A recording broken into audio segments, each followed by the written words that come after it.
Good morning and welcome to City Hall. We're going to get started with the invocation and the Pledge of Allegiance. Byron Glenn is the chaplain at Mercy Hospital. I've asked him to give the invocation today and to keep in mind the many victims in the Stillwater incident from over the weekend. So thank you for coming down. Afterwards, I'll ask Councilman McAtee if he'll lead us in the Pledge of Allegiance. But would everyone please stand? Well, let's pray.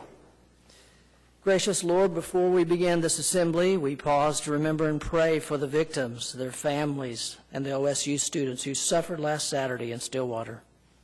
We know that no tragedy can separate us from your love, so we trust you to strengthen our Oklahoma community with your love, your comfort, and your goodness.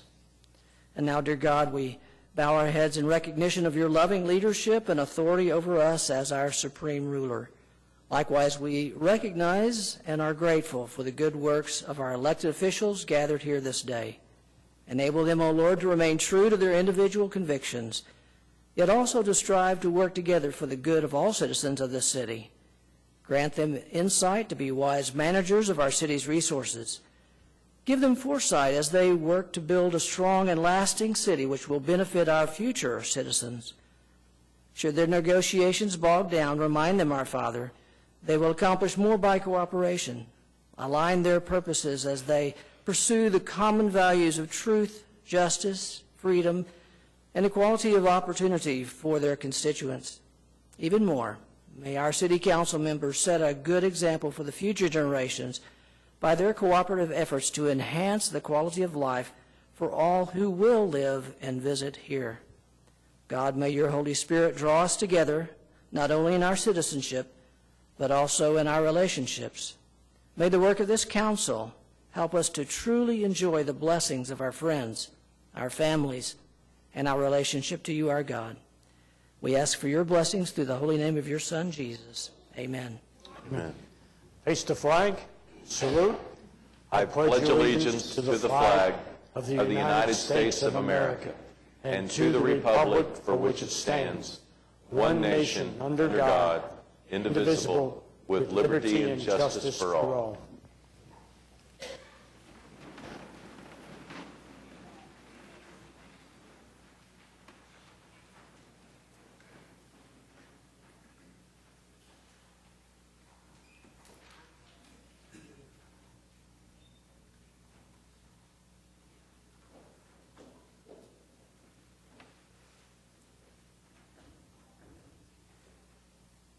Get started this morning, we have a special visitor in town. Alan, do you want to come forward? Alan Ashley is the Chief of Sports Performance for the United States Olympic Committee, and he is in town checking out the Whitewater facility that's under construction. And you and I had a few minutes to talk beforehand, but I appreciate all the nice comments you've made about our city's commitment to your sports. Well, we're really, really proud to be here and very, very thankful for the citizens of Oklahoma City and for everything you've done to support athletes today and in the future. And you know, this is what really makes the Olympic movement in our country work, is communities like this that pull together and help kids and help families experience sport. And so it's a completely unique environment here. Every time I come here and visit, I'm just in awe of what you have all done together to put together these facilities out on the river. And every time I come, it's something new, and new kids are involved, and new families are involved. So I just want to say thank you on behalf of the U.S. Olympic Committee for everything you've done to support us. Thank you. Well, and sometimes we're just glad to have water, in the river. So some of us that are old enough to remember when, that seemed like a distant dream. But the Olympic trials are scheduled for May 6th and 7th in Oklahoma City. Yeah, actually May 7th and 8th. We'll have a 7th and 8th here in Oklahoma City, as well as we're going to bring a road show to town. We're doing, for the year leading into the Olympic Games, we're going to various communities around the country and introducing people to the Olympic movement. You get a chance to go and get a photograph with an Olympic medal, look at Olympic memorabilia, meet athletes, and engage in, learning about the Olympic Games in ways that we haven't before, so that we can extend the Olympic experience and the Olympic values beyond just the 17 days of the Games, but into that whole year leading into it. So we're going to bring that here to Oklahoma City as well, and we're very excited about that. Well, we are. Hopefully that'll be during the NBA playoffs, so it might be a good time to invite your family and friends from around the country to come to Oklahoma City. There's going to be a lot going on May 7th and 8th. the United States Olympic trials on our new Whitewater facility, which should open in the spring. Alan, thank you. And let's show our appreciation to Alan and all of you across the country. Thank you, Alan. You know, the USOC can take their events a lot of different places, and Alan and his staff have brought a number of world-class athletes to Oklahoma City, and the economic development of all of that is adding up quickly. And our participation continues. Alan, thank you. It is also Trick or Treat Week, and Doug Cupper is here as we make an official proclamation about October 31st. Doug, come on in. Doug, oh my gosh, Doug's been attacked by arachnophobia. It is trick or treat, Mayor. Yeah, it is. We have a proclamation. I'll ask the clerk to read it. Whereas Halloween is a time for jack-o'-lanterns and the annual appearance of ghosts, goblins, and strange and mysterious creatures.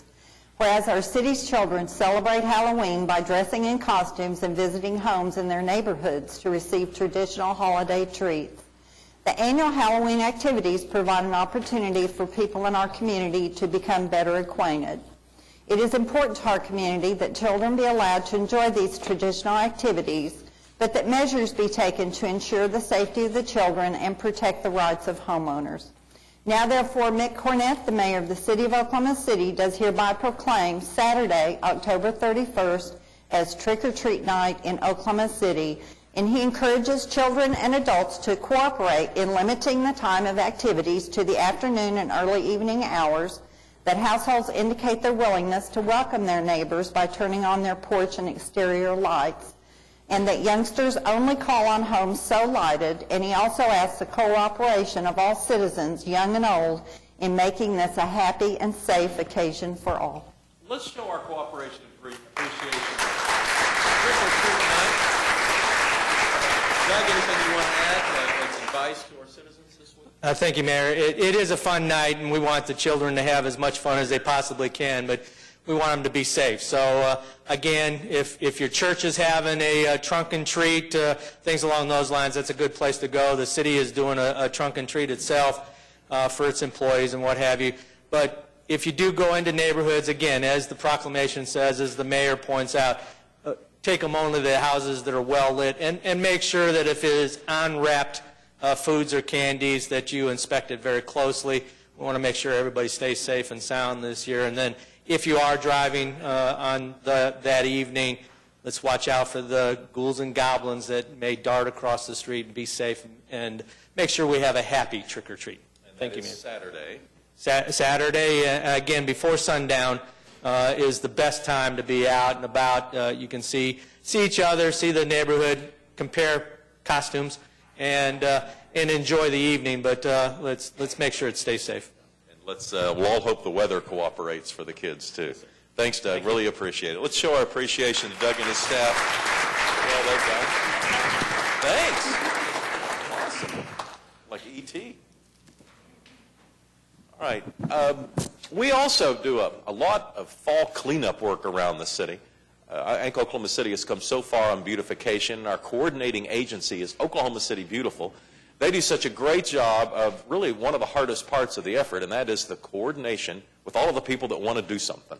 And we work through neighborhood groups and companies that want to get out in the community and make it a community project. And so, Lisa, I'll ask you and your staff to come forward and help me coordinate this. But they have presented many awards to different organizations around the city who have they've gone beyond the call of normal duty in cleaning up their neighborhood or a specific part of the city. So I'm going to hand you the microphone and let you kind of take this from here.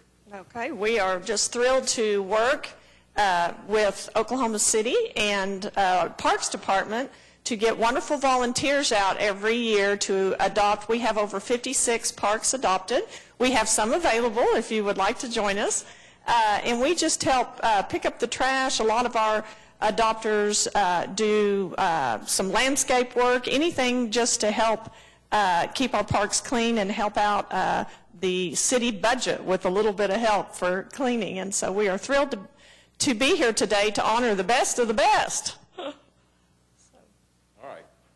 You want to read? Yeah, I'll bring them up. All right, first of all, representing Ward 1, the Oklahoma City Sail and Power Squadron.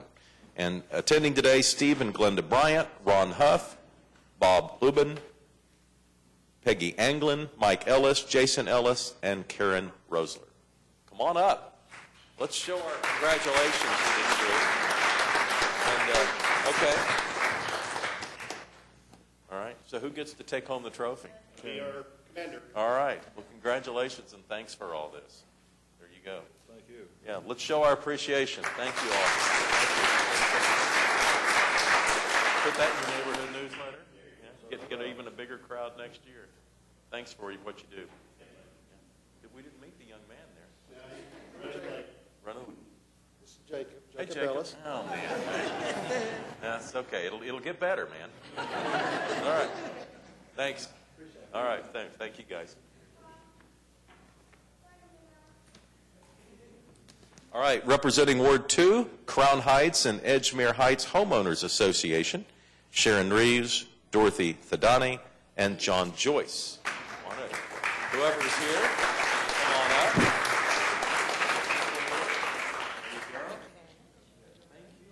Thank you all so much. How many people did you have out helping? Well, it's kind of an ongoing thing. As many as we can get. You get pretty good cooperation with your neighborhood?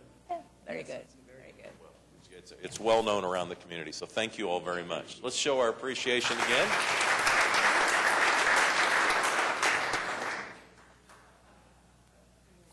From Ward 3, Lytle Grove Neighborhood Association is our winner. They're out picking up trash and couldn't make it this morning.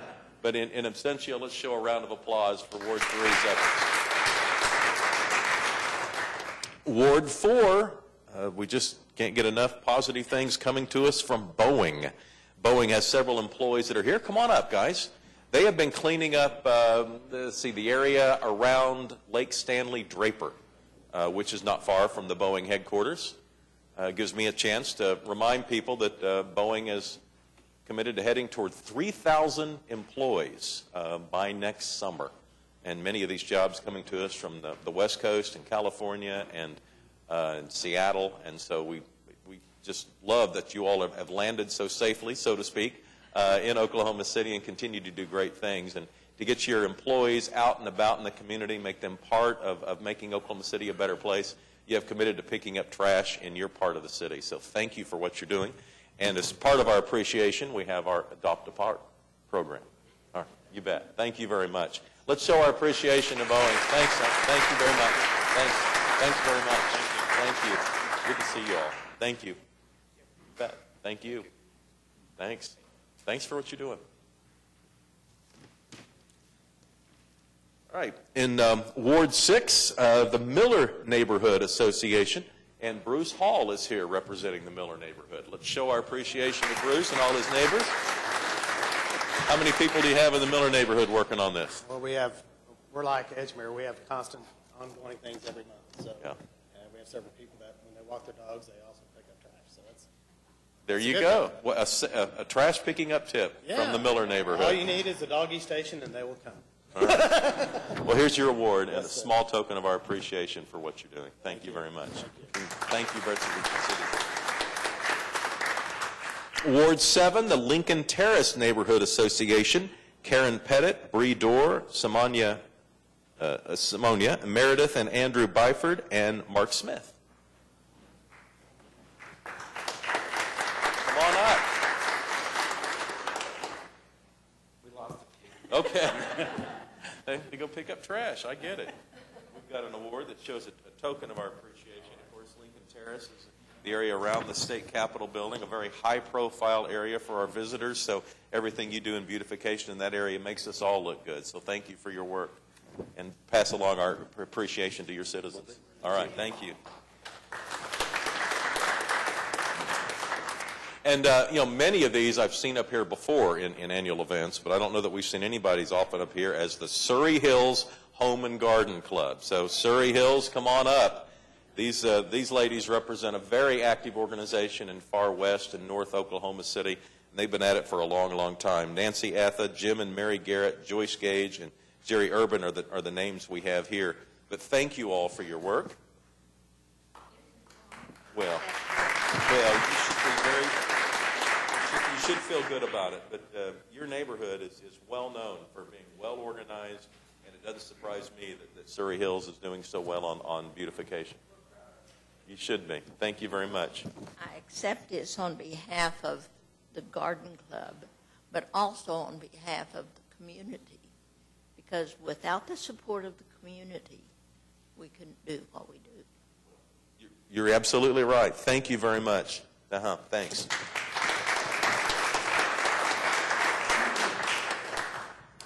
And our overall winner is the Friends of Martin Park. Donna Makowitz is here. Donna, thank you. An award for you. And, you know, I suspect there's people out there that have not been to Martin Park Nature Center recently, because so many improvements have been made over the last couple of years. And, of course, with the increased visitation comes more opportunities for the Friends of Martin Park to get out there and help with the cleanup aspects. But thank you so much. And I'm going to give you a chance to just brag on Martin Park Nature Center and get this crowd to come out there. It's 144 acres of native plants, animals. You can come out and see deer, skunks, raccoons. We have a Do Courage Trail that's a wheelchair and accessible to anyone of any age, and it's just a beautiful nature park. So come on out. Located off, Memorial Road between MacArthur and Meridian? Correct. Is that right? Yes. Okay. So Martin Park Nature Center, get on out there, and you'll be able to see how the beautification efforts have improved the looks a great deal. Thank you. Let's thank all of our winners.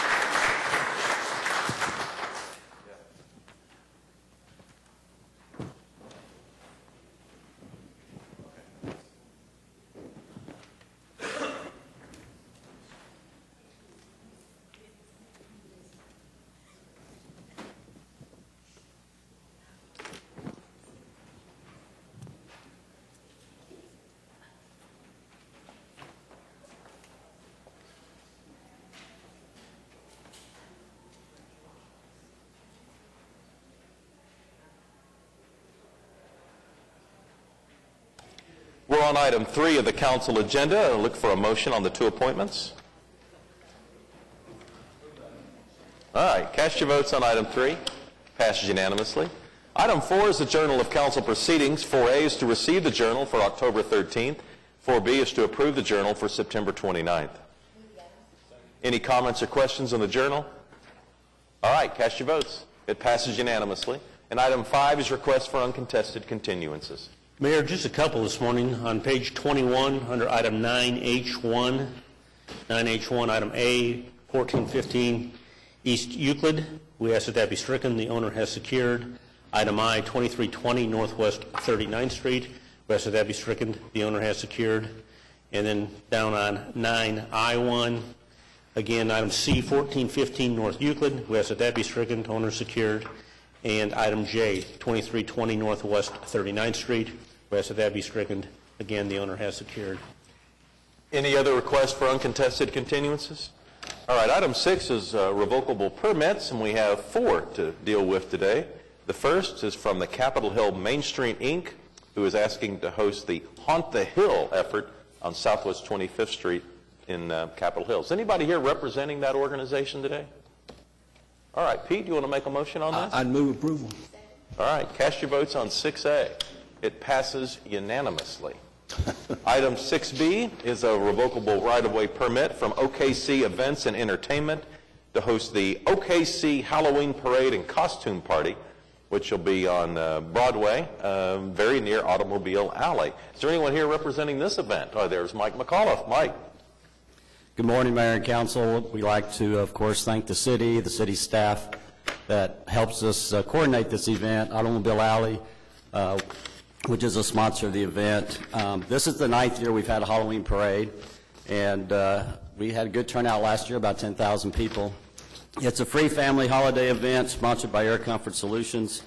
We also, what's a little unique about the parade these past 2 years is we partner with Allied Arts, and all the entry fees go to Allied Arts. We also commission with an artist each year to design the awards, and so each winner gets an original piece of art from an Allied Arts artist.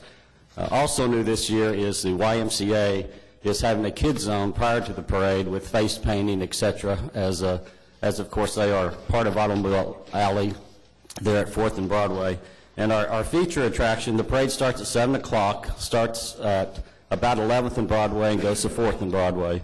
Our featured attraction this year is Buddy the Dinosaur, which is a helium parade balloon that stands 50 feet tall and requires 4,000 cubic feet of helium to inflate. So weather permitting, we'll have Buddy here. He'll be our grand marshal, and we invite everybody to come out and enjoy the Halloween parade. Automobile Alley, what time on 7 p.m. We start staging at 6 o'clock, and we usually have the streets open by about 8:30, which is important to a lot of people. All right, so Saturday night, Automobile Alley. Yes, sir. All right, Mike, thanks. Thank you, Mayor and Council. Cast your votes. It passes unanimously. Item C is a request from OKC Pride to host the OKC Pride Halloween Block Party. This will be on Northwest 39th Street. Is there anyone here representing this event? Yes. Morning. Good morning. Mayor and Council, my name is Michael Clark. I'm the president of OKC Pride. I want to thank all the city staff for their support getting ready. This is our second annual Treats and Tricks on 39th party. It'll go from 8 until midnight. We'll have live music and DJ, a costume contest, and food and beer vendors. We expect a great turnout and a really fun time. Sounds like it. What time do you want people together? It goes from 8 until midnight. We're going to close down the roads about 4 to get set up, and we're going to go ahead and leave. It's just on Northwest 39th between Penn and Barnes. We're going to leave them closed until 3 to give us time to get cleaned up, and also so that there isn't any confusion with traffic, with people going forth between the bars. This year it's a nice event. We've got Party Galaxy sponsoring, as well as all of the local bars, Tramps, the Boom, the Copa, Finish Line, Apothecary 39, the Rec Room, and Phoenix Rising. So they've all got special events going on that evening as well, and it's just making it a nice, fun neighborhood association party. All right, Saturday night. Saturday night, come see right. us. How about a motion? Second. Cast your votes. Passes unanimously. Good luck. Item D is a revocable right-of-way permit from Perinatal Center of Oklahoma to host a run-down scary place. And Linda and Megan are here. Good morning. Good morning. We will need your name and address just for the record. Do you want name and address? Name and yes. Linda Mosslander And Morgan Curtis. All right, thank you. We work for Perinatal Center of Oklahoma, and this is the first year that we're hosting a charity run for Positive Tomorrows. And it's called a Rundown Scary Place, which is down by the Plaza District. It's a 5K and a fun run and a costume contest. It's Saturday morning. The costume contest is at 8:30, and then the run is 9 and 9:15. Can you sign up on Saturday morning if you come by? Yes, you can. Okay, so what time should people show up if they want to be a participant? 8 o'clock and get signed up, and then you can all be part of the costume contest at 8:30. All right, so Plaza District, Plaza Saturday District, morning, 16th and Indiana is where you need to come start. 16th in Indiana. Yes, Sounds great. Good luck. Thank you. All right, Meg, you want to make a motion? Cast your votes. Passes unanimously. All right, we'll recess the council meeting, convene as the Oklahoma City Municipal Facilities Authority. There are 5 items. All right, we have a motion and a second. Any comments or questions on the MFA? All right, cast your votes. It passes unanimously. We'll adjourn the OCMFA, convene as the Oklahoma City Public Property Authority. 2 items. All right, comments or questions on the PPA? All right, cast your votes. It passes unanimously. We'll adjourn the OCPPA, convene as the Oklahoma City Environmental Assistance Trust, just the claims and payroll today. Cast your votes. Passes unanimously. We'll adjourn the OCEAT and reconvene the council meeting with the consent docket. All right, are there any individual considerations? Mayor, if I could, I just wanted to mention 7S and 7BC. F and BC. S and BC.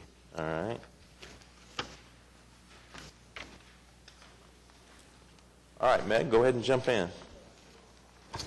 Thank you, Mayor. I just wanted to mention that item S is our annual contract with the, and I think with the Homeless Alliance, who, as we all know, provides such extraordinary services to those in most need in our community. And I didn't know whether Dan was here today, but I just wanted to publicly recognize Dan for all of his efforts in coordinating the many, many folks that help provide services to those in need in our community.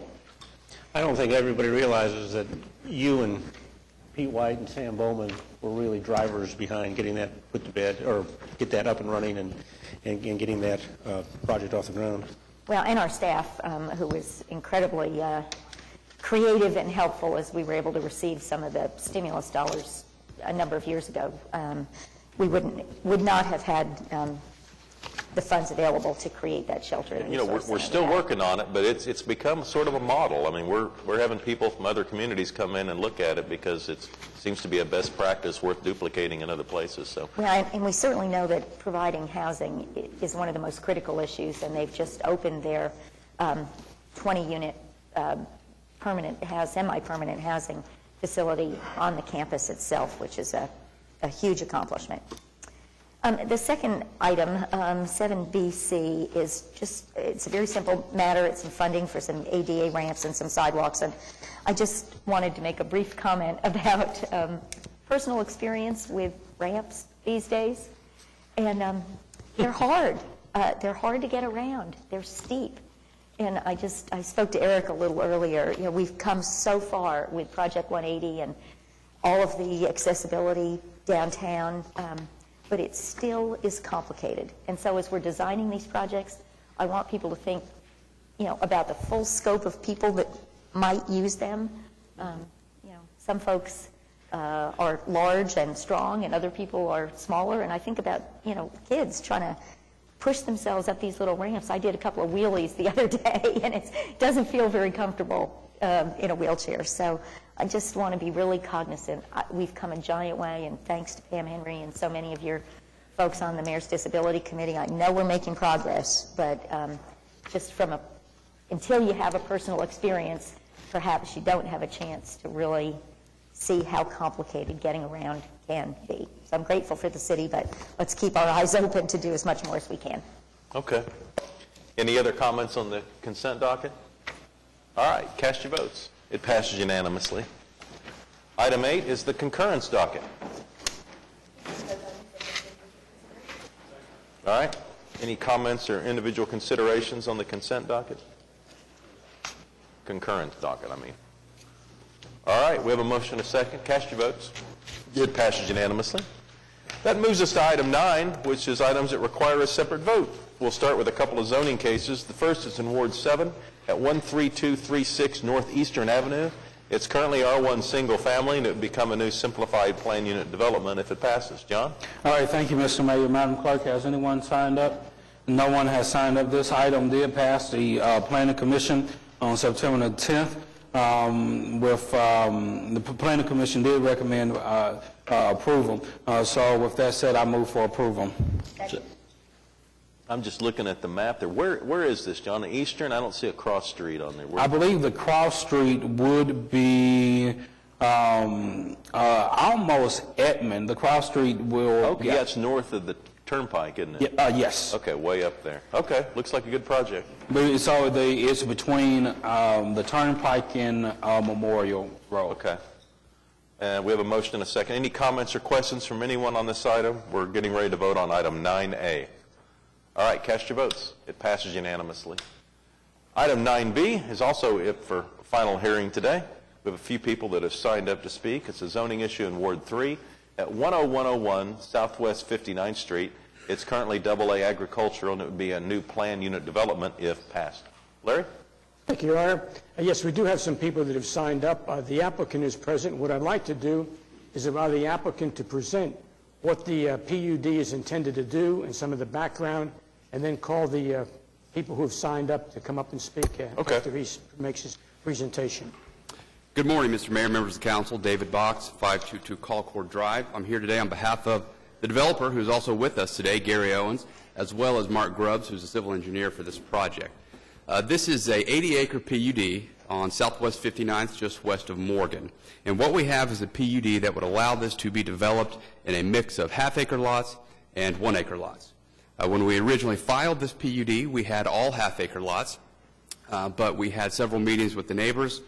They expressed three main concerns: density, the use of our private sanitary sewer solutions, and drainage. So what we've done is we have a nice natural occurring creek that runs through it. The neighbors that had some problems are all to the east. So what we agreed to do is modify the PUD so that all the lots to the east of the creek are 1 acre lots rather than the half acre lots. So we will do the 1 acre lots east of the creek, the half acre lots west of the creek. What we have is a parcel that under the comprehensive plan is designated under the urban growth designation. What that means is the city has identified this area as a future urbanization area. And what happens is as services become available, development occurs at higher densities than have occurred in the past. What staff will tell you, the reason they recommended approval in part is because of that. And what we have is water. We are so close that water is required to be extended in this development.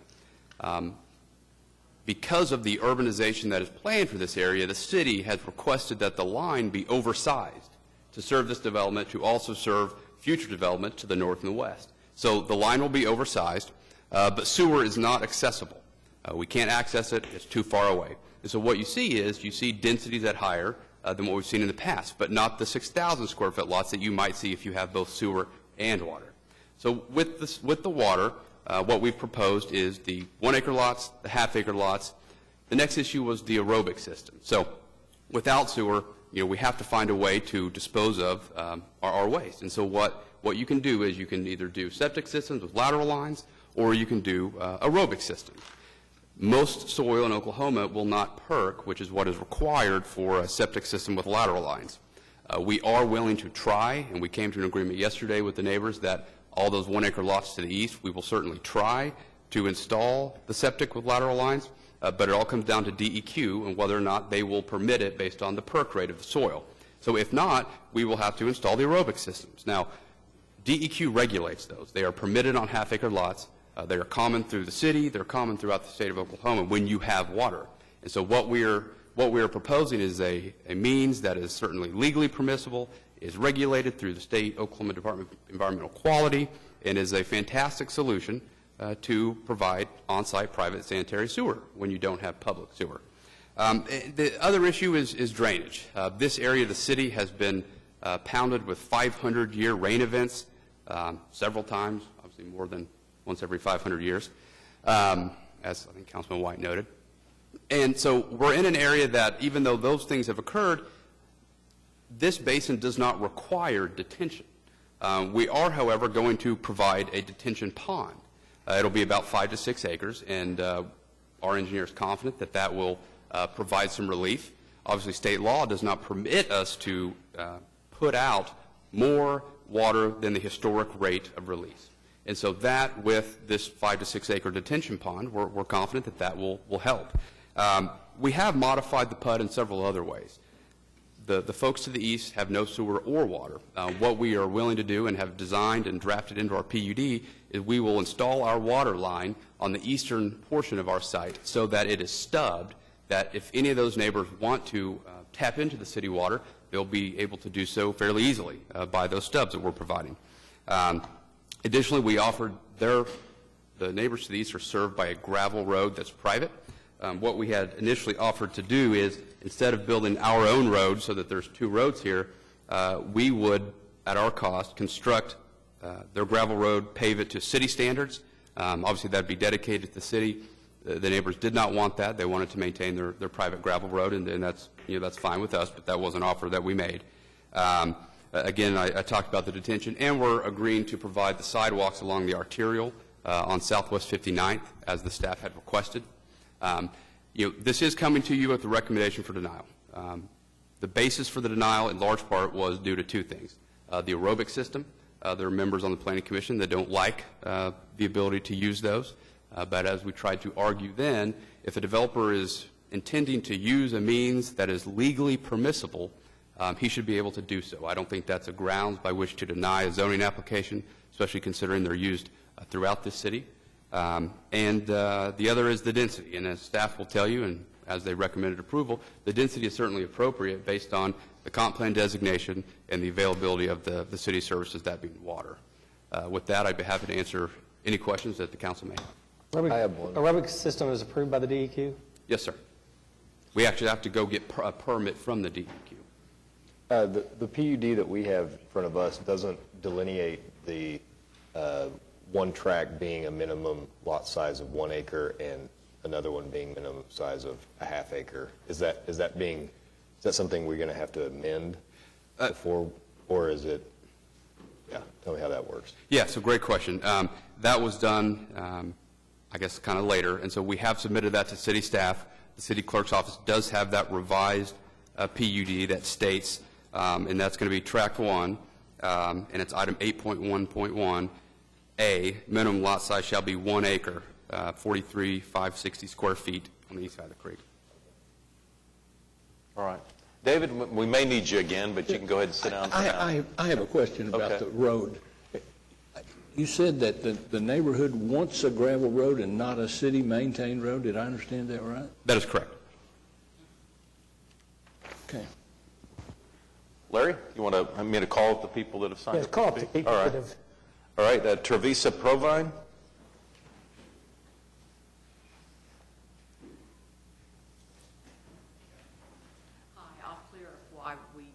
Our gravel road. It's because morning, it's part Teresa, of our land. before you get started. I live at 5800 South Pleasant Hill. Okay. I'm a retired hydrologist. And that gravel road is in our land, everybody's land. It's not, none of it has been put toward that. It's all part of our land. So we don't want to give it up. There's only 4 houses on there. We don't want the traffic. So, and our roads, we've been maintaining it, and it's a good gravel road. But I come here with lots of concerns, and something I found out about yesterday was that even if Oklahoma City has the law to do something, is it really the right thing to do? And that's what I'm going to ask all of you right now. These aerobic systems are a mess. Some states have outlawed them. Some states have regulations that you wouldn't believe, that you have to literally sign up with them and that you have to maintain them. They make you maintain them twice a year. Because if you don't, then what they do after 2 or 3 years of non-maintenance is they spill out fecal material and viruses on the land. Everybody's got a neighbor who has grass a little high, who has cars, maybe 5 or 6 cars in front of their house. This is going to be the neighbor who doesn't take care of this system. Most counties around Oklahoma City require 1 acre, minimum 1 acre for these systems. DEQ is against. I have talked to Matt Stone, who's head of the floodplain management, and they are just now starting to see the problems with these systems. These systems have been going for the last 10 to 15 years. The nitrates that are being released into the groundwater and into the soil are so high that they're talking to me. We're both talking together about going to the state to get the law changed on these systems. Right now, Oklahoma City allows it. Grady County doesn't. Edmond allows 1 acre. A half acre is not enough room. I've got a PhD in this thing that notebook that I included for y'all to read. I have a PhD from OSU that says you shouldn't even let your children play in the effluent water that comes out of it. That happens every night. The water from, they usually have it set up from 2 to 6. The water is drained out of these tanks onto the ground. You shouldn't even let your dogs out in it. You take a chance of going out yourself and tracking this water back into your house. Now, how would you like to have a neighbor that's not taking care of the aerobic system? And you say you're a little bit lower than that house. Guess where his effluent's going to drain to? I've shown a map. I walked this creek. That was what I did for the Forest Service. I walked creeks and then I modeled them. And this right here is a map. Look at the area, this area right here. This is in the floodplain of the proposed area. It's over 30% of it is in a floodplain, not a 500-year, 100-year. 5, 10, 15, 100-year floodplain. This has happened because of all the development that Mustang has done. I know there wasn't anything that y'all could have done, but the landowner should have come to Oklahoma City and Oklahoma City should have helped at least mitigate before they put these houses up, and because it was going to cause this kind of trouble. This map is, by the way, from 2008. They have since built numerous homes more in that area. Teresa, we got a lot of other people to hear from. Can you wrap it up quickly? Well, it's hard to wrap up. When I walk this area, and here's the floodplain now. The floodplain is expanded by a third. I walked it after the June event, basically. The floodplain covers, also, they never talk about the oil well that's in the floodplain. There's an operating oil well in the floodplain, has its own pad. Law, I called the consulting company, our engineer, our petroleum or geologist that lives on the block, gave me his information, and I also called the company that controls that, and they said that you cannot build within 300 feet. Oklahoma City told me yesterday the law was 125 feet. Oil company says 300 feet of an active oil well. Can't use the road. There's 5 acres there that is unusable that they have, 10 houses built upon. All right. Teresa, thanks very much for coming down. Can I say just one more thing? Charla Mar, go ahead. Charla Mayer, you can make your way up. This is going to greatly affects the people downstream. These people have their wells, number one, have been contaminated by this last thing. Their houses have been breached. People have walls around their house downstream of this creek to keep this creek from flooding their house. I mean, this development Teresa, should never go in. you said one more thing. Thanks very much. Charla?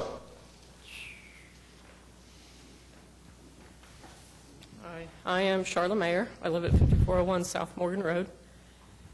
And we are here again in protest. We've been in this building so many times in the last year. We have had many meetings with the builders team. We are always told that our concerns are not cost effective. Our main concerns are the lot sizes. The density is way too thick for this area. If you look at the surrounding land, those are all 5 to 10 acre lots. My lot touches the very top corner of this proposed rezoning. My lot is 10 acres. Everything to the north of me is 20, 40 or more. Every time we've talked to them, we've asked for the same thing, 5 acres or more. It would be better for the septic systems that they want to put in. It would be more complementary to the surrounding homes. And we're always told that that is not cost effective. Again, we're going to touch on those septic systems because I have an acquaintance who owns a plumbing company, and he said most of his income is from correcting these aerobic septic systems. They have an extremely high failure rate. Our third concern is the flooding, which is going to be drastically increased. I do have some photos of flooding down this entire creek line.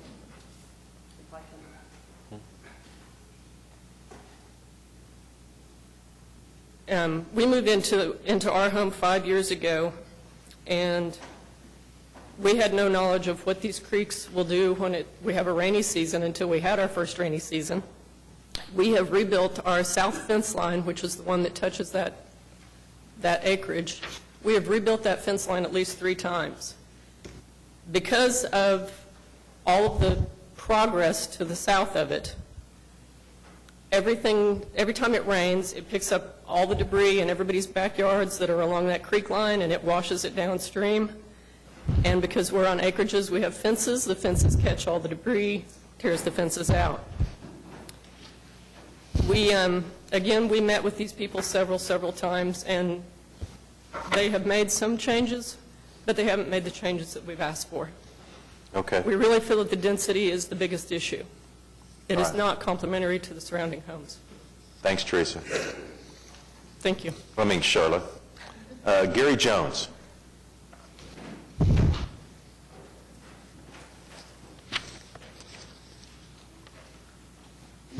Morning, Gary. We'll need your name and address for the record. I'm Gary Jones, and I live at 5700 on Pleasant Hill. I'm the center home there on the third up from 59th. Want to speak about the density. That was one of the main concerns I have. I understand Oklahoma City wants to develop this. It's been agricultural. I guess Oklahoma City wants to develop it. Two or three items. What you've heard before about the flooding is tremendous. It is. I've lived there almost 20 years, in fact, a little over 20 years. And not just a heavy rain, but just a moderate rain at times due to all the development that is south of us now, basically causes a flooding situation.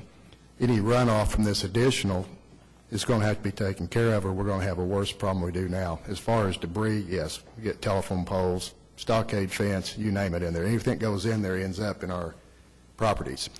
It doesn't show on the map there, but that creek where it keeps going up towards the top does intersect, and there's quite a problem there when it reaches that point. Of course, it backs up once it reaches that point right there.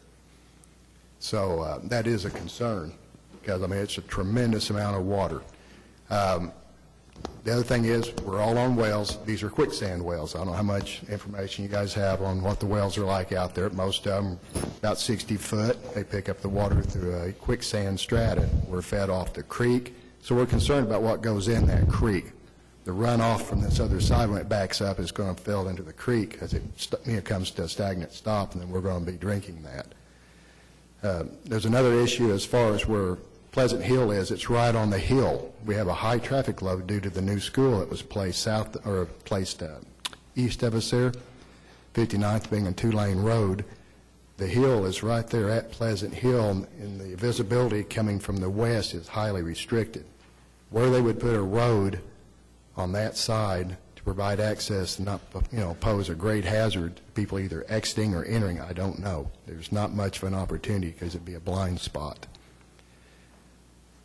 We also have wildlife. I had 4 deer in my yard yesterday, and I mean, I've got game cameras out. I'm on a little over 5 acres. I mean, I've enjoyed that. That's why I moved out of the edge of Oklahoma City limits, not to get out of Oklahoma City, but to enjoy a country life.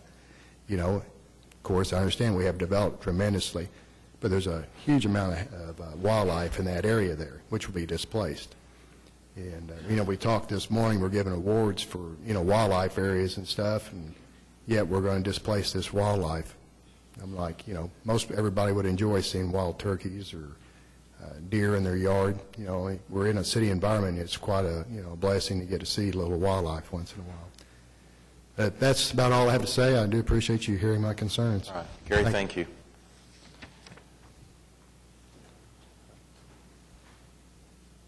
Let's see. Homoyun?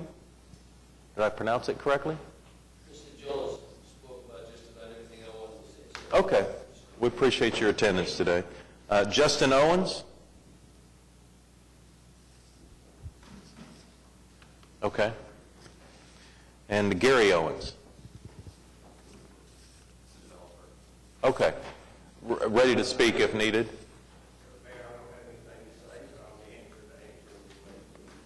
Okay. Well, if council has any questions, stand by. Larry, what do you want to do next? Let's hear back from the applicant. Briefly on the issue of the aerobics. The aerobic systems work because there's a series of tanks and chambers, and the water is treated prior to it being discharged. And so once it's discharged, it is a treated water product that is safe. If it wasn't safe, the State Department of Environmental Quality would not permit these. The distance between the neighbor's driveway and ours is somewhere between 400 and 500 feet. A typical site distance requirement is 200 feet in the city, so we exceed by more than double that minimum standard for site distance. So with that, we would ask for your approval.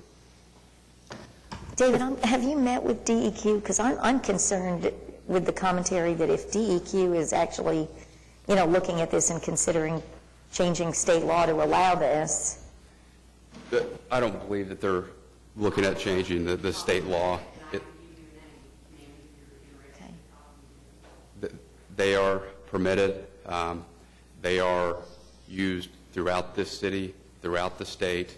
The first time I've ever heard that might be the case is in this project. I have several other projects going on currently where there's no protest that we're also using the aerobic systems. They are very common in areas such as this where you have water but no sewer. And so there is no issue from DEQ. The second thing is these photos of flooding are pretty severe. Have you had a chance to look at those? Yeah, we have, and we've coordinated with Public Works, and as I said, we've had a couple things at issue here. We've obviously had some 500-year rain events. Some of the flooding of the homes downstream, some of those are built in the floodplain. They're built low, and so that kind of adds to the problem. But we're going to add a 5 to 6 acre detention pond that we believe will help alleviate some of that. In addition, and physically, where does that go? Where's the?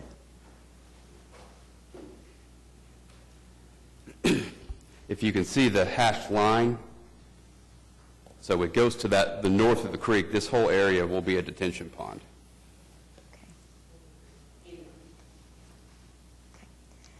It will have to work, obviously, there through FEMA and the Corps to permit that, and the city will also obviously be involved. Quick question. Who will maintain the pond, the detention pond?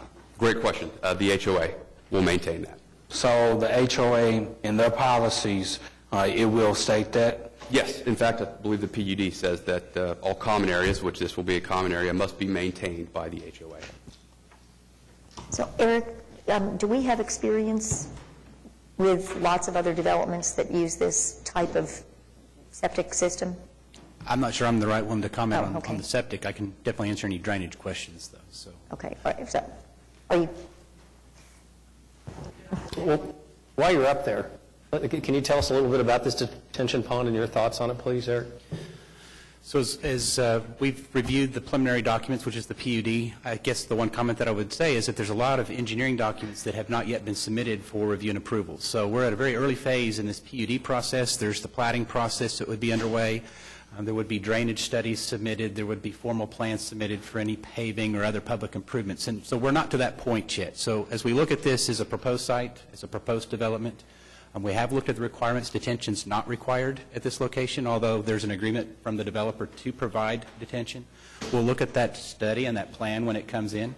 But it will be required to meet all of the regular city drainage ordinance requirements. And so once we get those technical details, we'll actually be able to compare that. We cannot offer approval until we get those plans and they meet the requirements. We're just simply not there yet.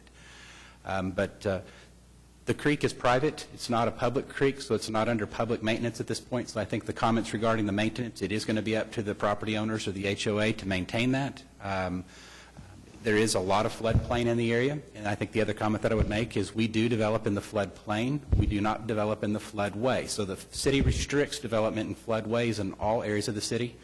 But if you build to the finished floors 1 foot above the base flood elevation, floodway, floodplain development is possible. So again, we'll be looking at the engineered drawings for those when they're submitted. So what you're saying is the details of all the drainage issues are going to be looked at the platting? Or as a part of the engineering plan process. So in this case, when development occurs in the floodplain, most likely a LOMR, letter of map revision, is going to be required, and that's something that also FEMA is going to have some input on as well. So there's probably going to be some revisions to the floodplains after they propose the development, the different elevations of the construction, and so that's yet to come as well. We don't have an opportunity to review that until it's submitted. But again, construction can't proceed until that's approved. And the staff report that went to Planning Commission was for approval of the application, correct?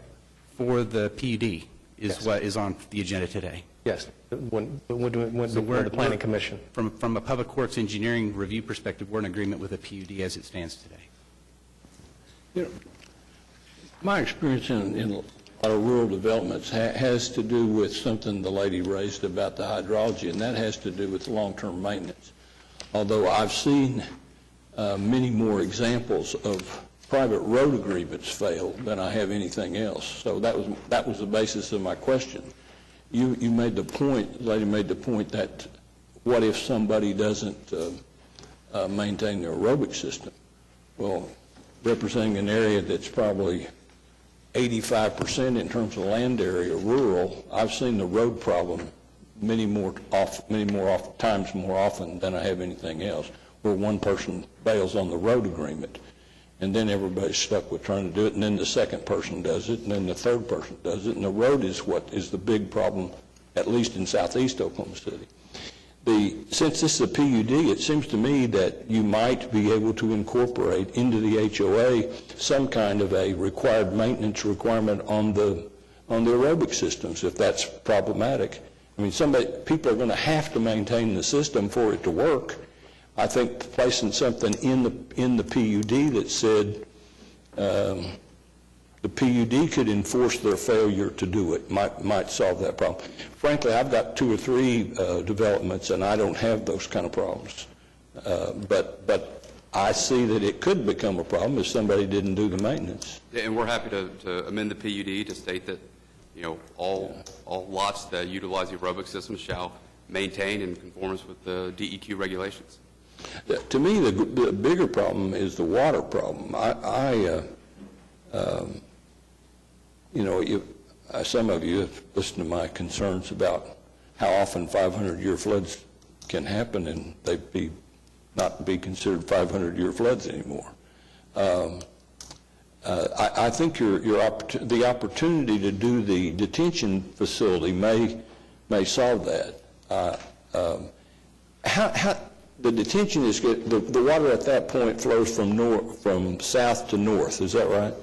And mainly this debris is coming from Mustang. Is that correct? I believe so, yes. And right south of this map is a residential. Where's the residential area that stuff would come from?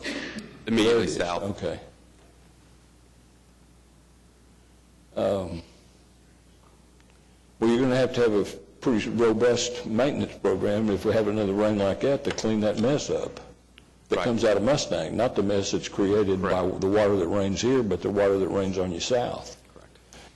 You're confident that you've got that kind of language in the HOA? Yes. Marcia, could I ask you to talk to us just a little bit about this system and what we've seen in Oklahoma City? Sure. So here's my background memory. About 2008, we started seeing aerobic systems. So they've been in place 7 years in parts of the community, and they are in the rural areas primarily. I can tell you, I can affirm that we don't have the ability to provide sewer service in the area. We do, though, have the authority to request validation from our customers that they are maintaining and have them submit a copy of a document that shows that they have an agreement for maintenance and that they are continuing with maintenance. Well, so maybe that would be a solution that we require. Or you already require that? Yes. So, David, I think there needs to be some... Yeah, we can draft language. I'll work with Ms. Slaughter on that. That would include that whatever we require be part of this, because I personally have a concern about this system, and I think if there's if it is allowed, it's complicated to deny their use, but I certainly think we ought to hold the highest standard Absolutely. to maintenance that we can, and if we have teeth in that, I would only be comfortable if we use the teeth. Okay. Well, was there any talk of trying to hook up the sewer system with Mustang, with the city of Mustang? Some sort of agreement? I have no idea if that's even an option. It's just something that came to my mind. Since this property drains from south to north, Mustang is upstream of us. Okay. All right. Mark, do you want to say something? Okay. Let me ask you another question about the aerobic system. The quality of what comes out of the system, how different is it from the gray water that we use to water golf courses here? Mark Grubbs, Grubbs Consulting, on behalf of the applicant. I can't tell you, it is treated water. An aerobic system is a smaller version of your city sewer system. Your city sewer system on a mass scale treats with air. An aerobic system is a small private system that treats with air that allows the microorganisms to grow and eat the bacteria in the water, and that's what causes it to be clean water when it comes out. But give me a comparison. We use it we have some golf courses, municipal golf courses that use it. I I don't know how I different mean, on it a is scale of from 1 to gray 10, water. is a private aerobic system 5, and a system like we use where we really actually go through a mass treatment of, is that a 7? I mean, I say it's treated to the same level as your application on the lawn as it is in the discharge to the rivers. I mean, there are cities now that are using gray water to do all their watering in parks and medians and all kinds of places. Which means it's not harmful to citizens. Yeah, DEQ would not permit it. I was just trying to get a comparison, though, to be sure that the water that comes from a private aerobic system is no different than that water that's sprayed on the parks in St. Petersburg. There should be no difference in the outcome of that treatment system. It's treating an individual's sewage with air. You're treating a mass scale with air. The discharge should be at the same level. Larry, I know you've been working on this issue, meeting with the neighbors, and you want to kind of, how's that gone? Because I know the neighbors have had concerns. And Yeah, let me wind up. Are there any more questions from any of the council?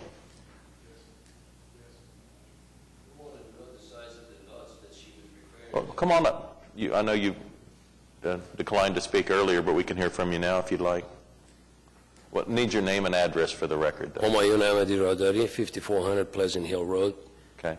A couple of times last year, we've had issues with the bridge on Morgan Road completely getting destroyed or getting blocked, and we didn't have access on Morgan Road because of the debris that was flowing downstream.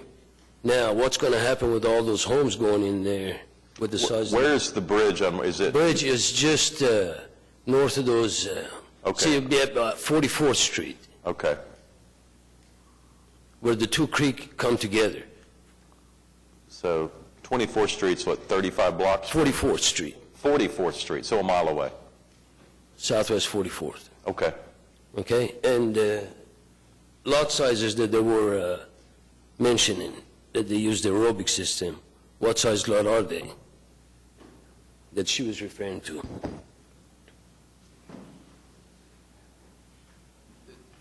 Half acre. I mean, that's what the DEQ allows. So in this city, you have a host of half-acre lots that utilize these systems. You might have some larger, but the half-acre lot size, I know I've been involved in at least 3 or 4 developments in both Councilman White's ward and Councilman McAtee's ward that utilize these systems.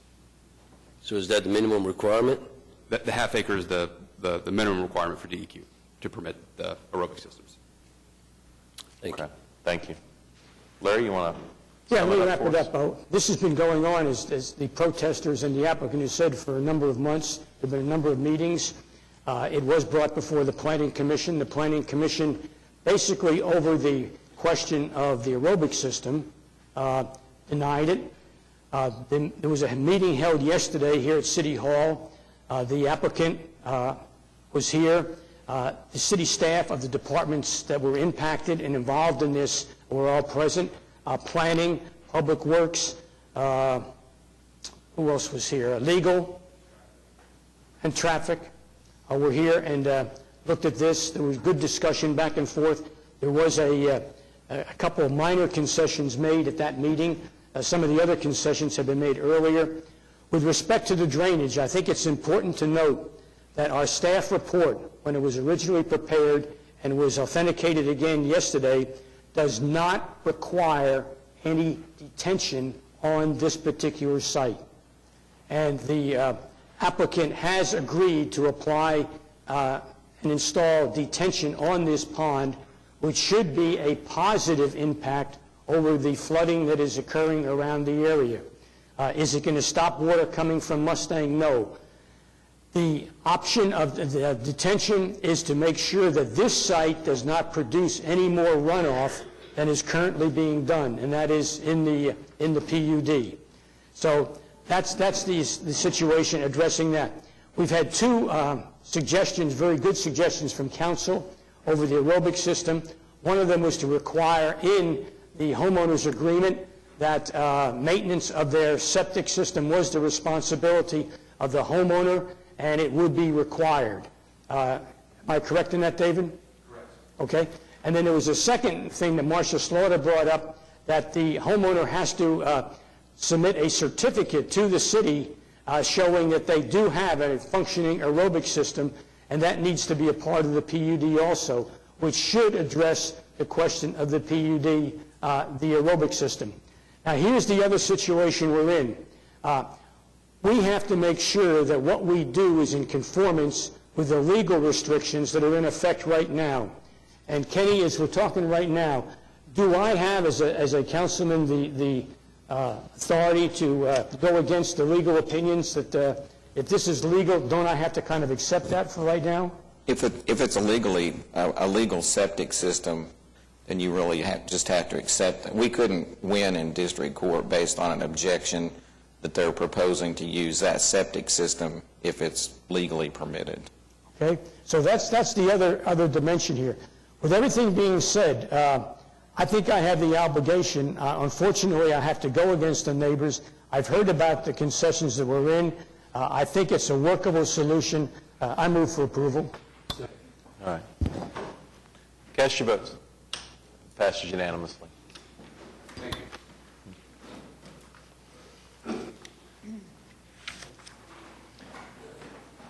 All right, item 9C is an issue up for final hearing today. This has to do with planning and trying to figure out how we can allow horseback riding in certain areas along the river. And Doug Cuppers introduced this item to council. And I don't know that, is Doug here? Okay. If Doug could come in, I had a couple of questions on this before we vote. I'm sure he'll be in. All right, here he is.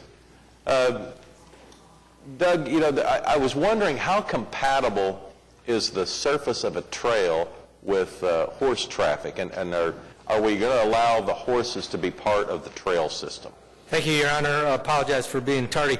The intent of this ordinance is to allow us to pursue opportunities that would allow us to create equestrian trails separate from our paved bike paths. So they're not really compatible for each. On that people were thinking our trail system was going to be used by horses, and how compatible was that? But you're saying the idea is to create a separate trail system for horses. That is correct. And so people might get one trail confused with another trail, but in staff's mind, they are separate types of trails. They are definitely separate, and we would have adequate signing on both situations so that horseback riders that might find themselves on our paved bike trails would know that they are acting inappropriately, and to direct them to the equestrian trails and vice versa.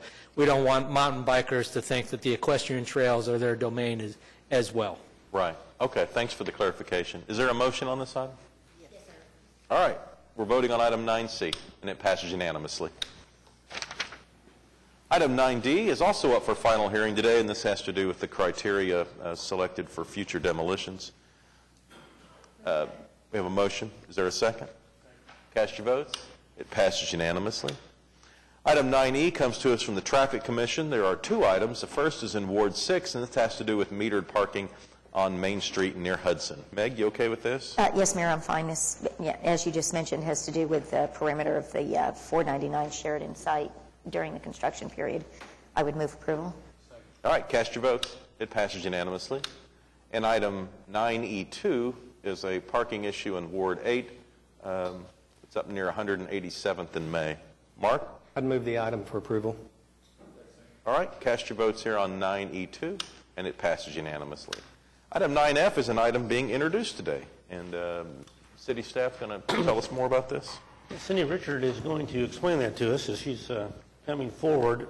The state legislature this year, in amongst their other actions, preempted cities from regulating knives. And so, since we can't do that, there's state law regarding to that. We are modifying our local ordinances and respond to that. Come on up, Cindy. All right. So, Cindy, this is in general to get us in compliance with state law. That's exactly right. We've been preempted on knives in the same manner that we're preempted on firearms. Okay. And I apologize for the emergency section of the ordinance, but to meet the November 1st effective date on the statute, that's why it's there. All right. I'd move for approval. Machetes? Would it cover machetes? Machetes, yes, I think, Side swords like they wore in the Civil War, would we not be able to prevent people from wearing those in public places now? well, I'll tell you the truth, there are a lot of exceptions under the state statute, but the statute's very clear that we don't get to have concurrent jurisdiction on any of those issues. Yeah, so the point is, it's not like they're taking all laws away from handling knives. The point is that the state is now exercising its authority to handle these laws and not allowing municipalities to have their own laws. That's exactly That's it. basically the point. So our Violations would be state charges. Our hands are tied. And Yes. But I have this machete that I made to cut brush with. Could I carry it to a Thunder game, maybe? No. Or could I bring it to City Hall with me? I mean, I just want to point out the ridiculousness of what they're doing. One more time. Have I ever done that before? Just one more. Item just being introduced today, and we'll be applying the emergency because we need it to be in effect on November 1st. So That's being correct. introduced and up for final hearing today, unless council has reasons that we can't imagine that you would want to push this further. Okay, how about a motion then? Put this into compliance. I'd just like an answer on my machete question, though, before I vote. I'll look into that, Yeah. Councilman. I move approval. All right. Cast your votes on the ordinance. Passed unanimously. Now we need a motion on the emergency. All right, cast your votes on the emergency, and it passes unanimously. Thank you, Mayor. Item 9G is a public hearing regarding dilapidated structures. Is there anyone here hoping to speak under any item listed under 9G? All right, we have a motion and a second. Cast your votes. Passed unanimously. Item 9H is a public hearing regarding unsecured structures. Is there anyone here hoping to speak under any item listed under 9H? All right, cast your votes, and it passed unanimously. Item 9I is a public hearing regarding abandoned buildings. And is there anyone here hoping to speak under any item listed under 9I? Cast your votes, and it passes unanimously. Item 9J is a public hearing regarding removal of property from the abandoned building list, and there is one property in Ward 5 that's listed here. Did anyone show up today hoping to speak on this item? All right, how about a motion then to move this forward? Cast your votes. It passes unanimously. Item 9K is a public hearing, and this would create the Business Improvement District in the Adventure District. This is a public hearing today. Did anyone show up today hoping to speak on this item? Just those in support. Okay. We do have some people that have signed up in support. If you'd like to speak, you come all the way down here. All right. You guys are good? All right. We have a motion and a second, and many of the managers of property in the business district are here. So cast your votes. It passes unanimously. Mr. Mayor, if I may recognize, we have Softball Hall of Fame, the Zoo, Remington Park, the Soccer Energy, the Science Museum. Who am I missing out? Did I cover everything, Devery? Mr. Perry. Oh, yeah. Missing? All right. Thank you. Well, we appreciate you guys working together on that. It's going to make the Adventure District a better place. All right, we're on to item 9L, and this is a resolution that would approve 3 at-large appointments for TIF 11. Is there a motion? Cast your votes. It passes unanimously. Item 9M, I understand we do need executive session on this item. How about a motion to move 9M to executive session? Cast your votes. It passes unanimously. And likewise, on item 9N, we need executive session on that item as well. Yes. Okay, is there a motion? Is there a second? All right, cast your votes. And that item moves into executive session. Item 9O, I understand we do need executive session. Is there a motion there? Cast your votes. It passed unanimously.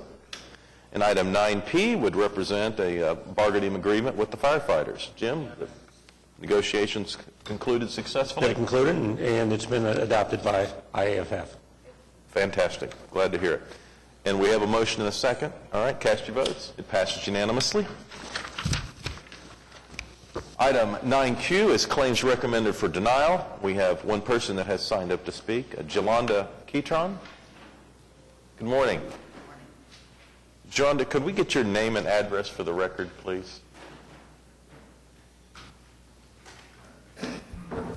My name is Jolanda Ketron. I live at 3228 Northwest 35th Street.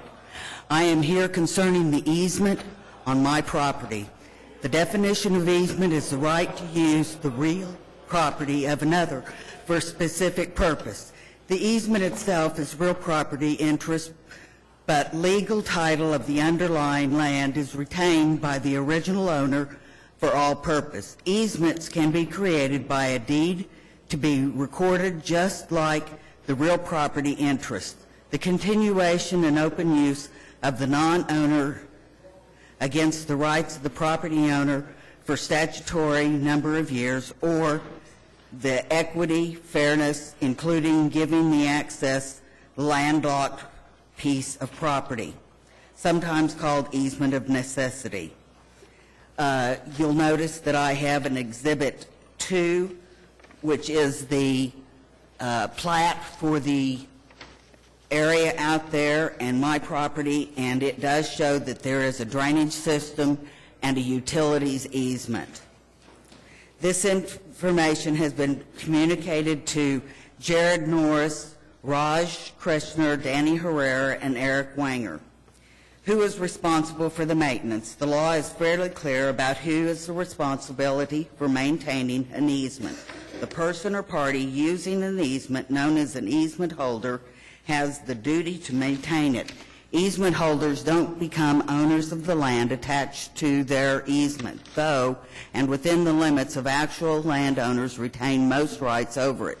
The city has not upheld the responsibility as the easement holder to maintain the easement set forth by the law.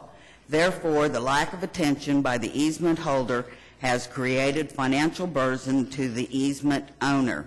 The neglect by the city, the easement holder, to fulfill the responsibility has created undue burden for the easement owner for financial upkeep of the easement. The neglect is continuous over many years. The city, the easement holder, has been in control of the real property. It is the neglect that has created the expense to the easement owner. The expense incurred by the easement owner on behalf of the city are directly due to the neglect over the years to the city. The city easement holder would incur the expense to access the area along the drainage ditch and spillway when access is required. The above will happen in future as there is continuous deterioration of the drainage ditch. The city, the easement holder, could and should have completed at the time the work was done in early September on the spillway.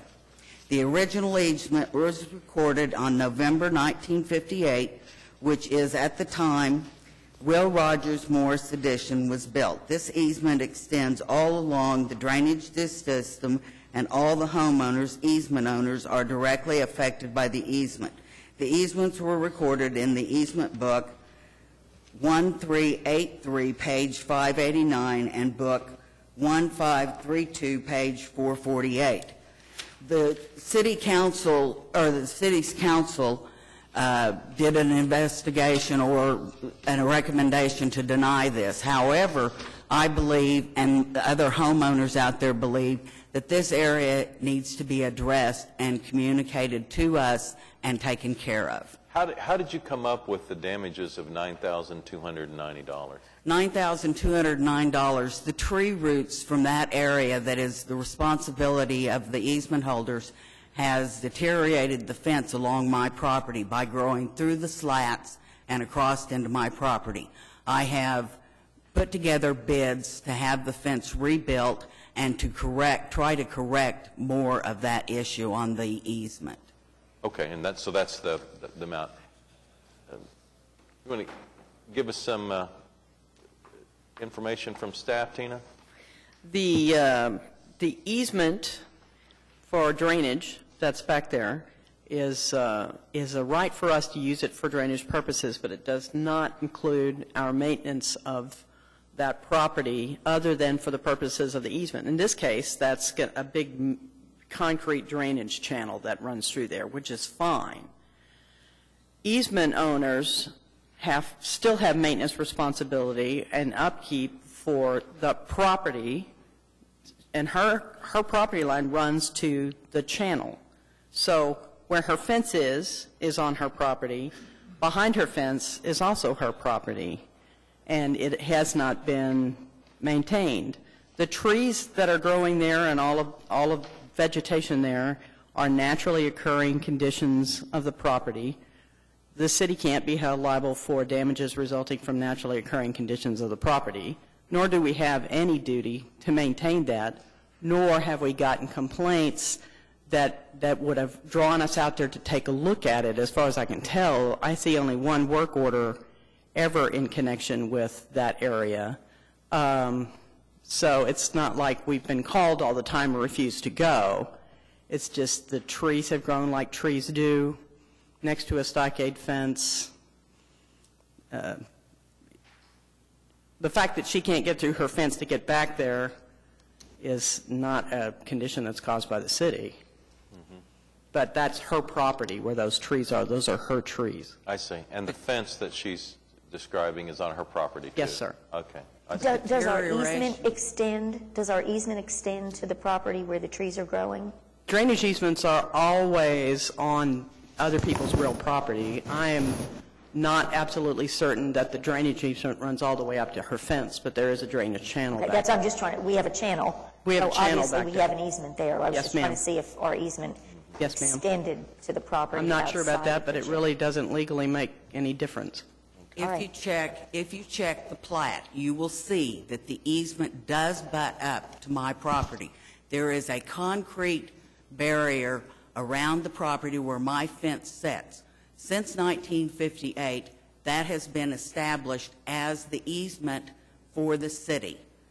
It is our contention that and there have been multiple complaints for a period at least dating back to 2013 with John Kirshner and the Homeowners Association.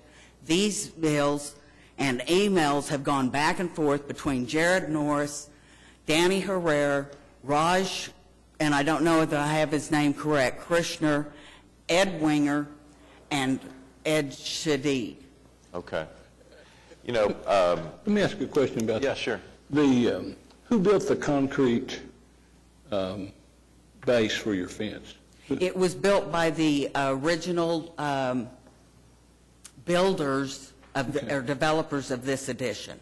Couldn't she fence behind that if she wanted to? It's her property. No, But I she could cannot fence. She could fence all the way to the edge of the concrete? Wouldn't be very practical in case there was some flooding, but I don't see why she couldn't. But she could. No, that area has been deteriorated to the point that you cannot do that. There is a chain link fence. I'm asking a question of legally, could you do it? As far as I know. Legally, it could have been done. I used to live on a place that had a drainage facility behind me, and we fenced all the way to the drainage facility. And I believe that it could also be done in this case. And- It would need to be cleaned out now, but yes. And I took the risk of one time it flooded and I had to rebuild my fence, but I didn't want to give up that much of my backyard. Is that the same situation here? I believe so. And I would point out that even assuming that the easement is the city's property and that we could go on there and remove the trees, we're not liable under the Tort Claims Act. It specifically says we're exempt from liability if a loss or claim results from natural conditions of property of the political subdivision. The city has already gone out there at one point and taken down the trees. They have already established that they have a responsibility and a liability for that area. They have done that, and they have done that prior to November of 2014. They took down a considerable amount of trees. I have gone out there and taken down the remainder of the trees, and there are at least 5 additional trees that need to come down because of the erosion due to the 500-year flood problems in that area.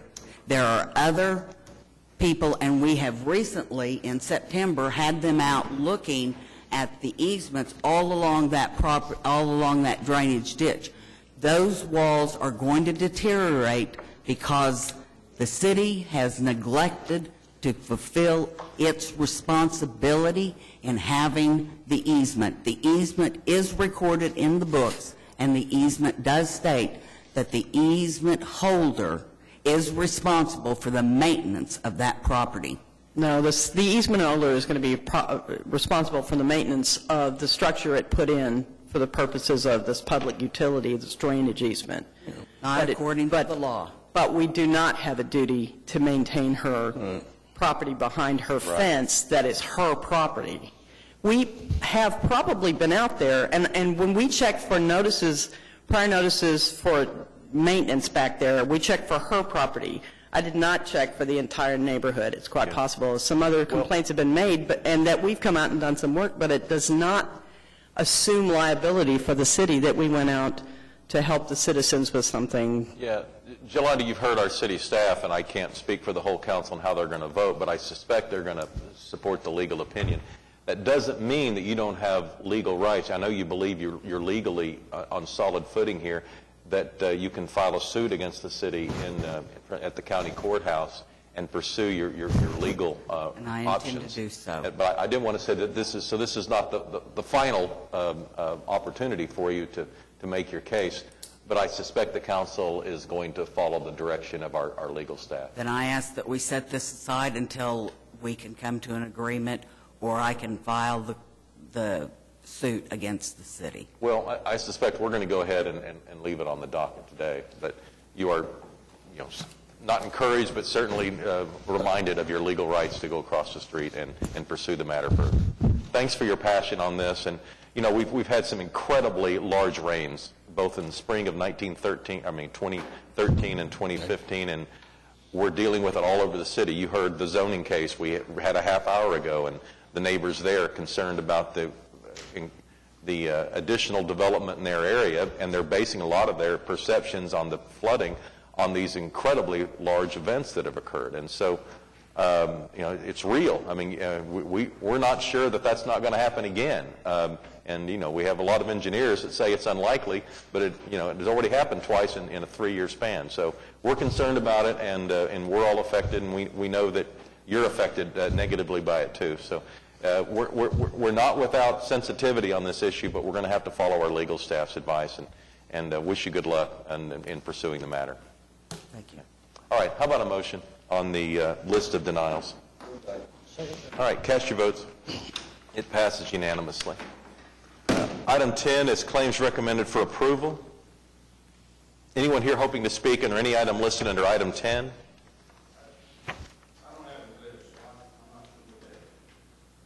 Okay, this is claims recommended for approval.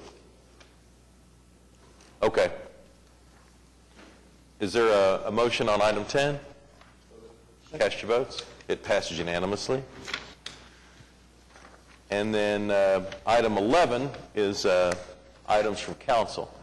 Sir, I'm hoping we didn't pass by your issue.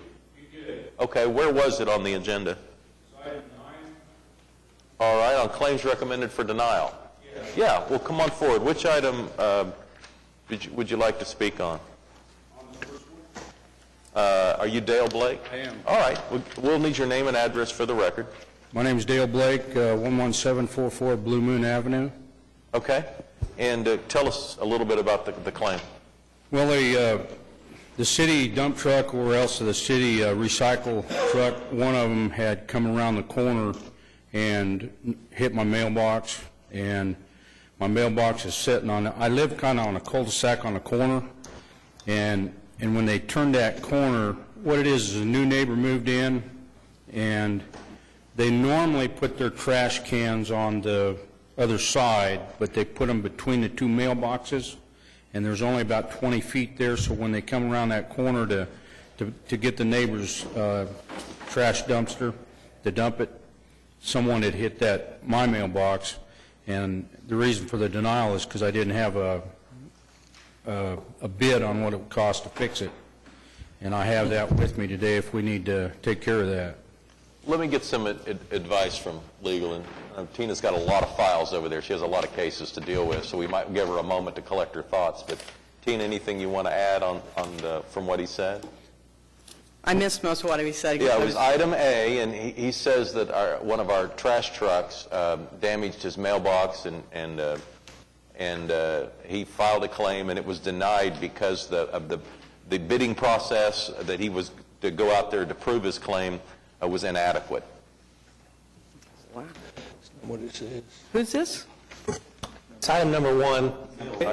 Item 1A. It also looked like there may have been an independent contractor issue. Yeah, that's what I have on this. I was confused by that statement. Our indications are that we did not pick that stuff up, that was actually done by Waste Management Incorporated, which is not us, in which case we have no liability for the acts of independent contractors. And I believe that the claimant was informed that his claim really should be directed at Waste Management. They should have had all the information for contact for Waste Management in the letter we sent to him recommending the denial. Okay. From what I can see in the documents, we referred him the name of Waste Management. That's the appropriate place for him to make the claim. Okay. Yes. Does that make any sense? So from this point, I need to contact Waste Management Yes, to sir. take care of it? Yes. And then does it come back to the city council No, to get? it's a private issue with Waste Management. Am I Okay. correct? Yes, that's true. All right. All right. Thanks. Sorry for your troubles. I would assume this kind of thing happens not frequently, but often. Do we have a system that when we get a claim like this, that we refer that directly? Seems to me these independent contractors, we ought to be able to just refer the claim to them as a service to the citizen. You get a guy who's gone all the way through the process, he's come down here and... Councilman, I think the letter is pretty clear that as to why it was denied and the contact information and how to file the claim with Waste Management. Okay.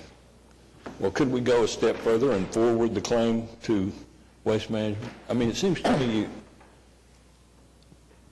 most people are not expert political science to know the difference between independent contractors and city responsibility. And I recognize we did the right thing today, but it seems to me it would be very simple just to make a system that's a little bit more accommodating. We can certainly forward the claim that they filed with us to the independent contractor. Two issues: the contractor might not consider that to be a claim by the claimant against them. Understand. And then also the claimant would have to affirmatively follow that up. Right. But we could do that and include it in the letter, and it just seemed to me just wouldn't take any more trouble to do it that way, and this guy would have avoided all that. And we could put something in the letter to the effect that the claimant we have forwarded the claim to the independent contractor, and the claimant needs to pursue it against them. It's just a thought. All right. Kenny, I also noticed in one of these other cases where we actually approved a claim and it was an independent contractor, it appeared to be on the basis of the fact that the independent contractor acted upon our advice to initiate the work. I mean, it was the first time I think I've ever seen a claim that we actually approved that was done by an independent contractor. And Tina, I don't know if it's not in this stack. It's the Walter Wilson confession. Yes, it was a confession. Yeah, exactly. And I had never seen that before, but it appeared that they acted only on our advice. I believe they got bad information, the independent contractor got bad information about the location of the easement in that case from us. So. That was just interesting to me to see that. All right, we're on item 11, on items from council. And we have recommendations from the council's legislative committee, and Jane Abraham is here to talk about our legislative agendas at both the federal and state levels.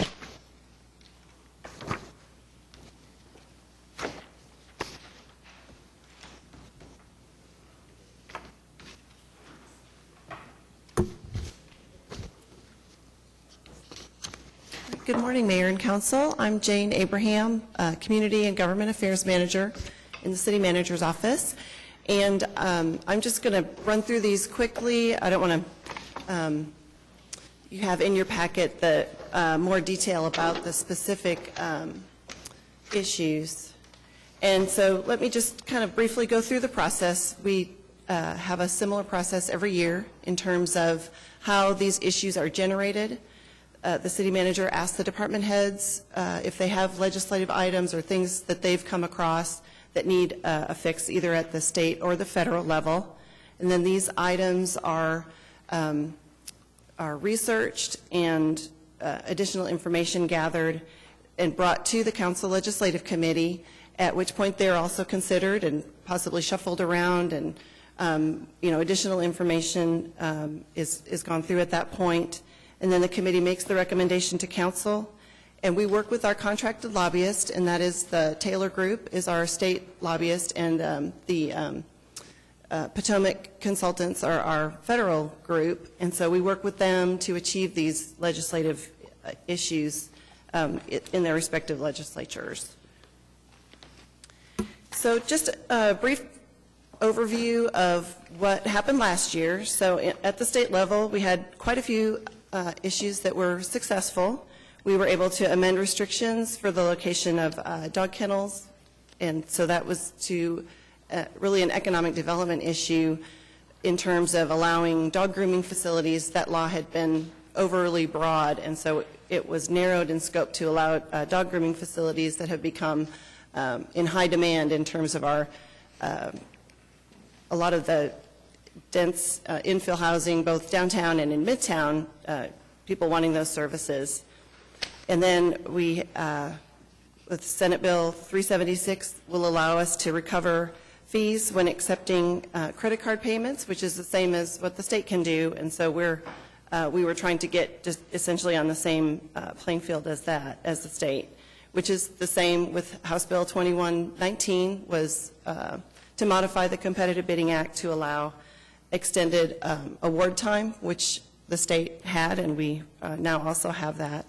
And then House Bill 1037 amended the Open Records Act to address some of the concerns that law enforcement had that may come about with the body-worn cameras and some of the privacy issues that would be raised with that.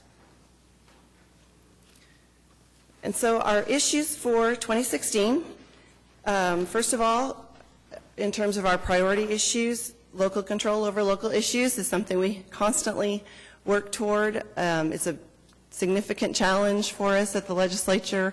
We've talked about that many times. It's very challenging to try to maintain local control over items that we believe belong in the local realm as opposed to being preempted by the state. So that's a constant challenge for us.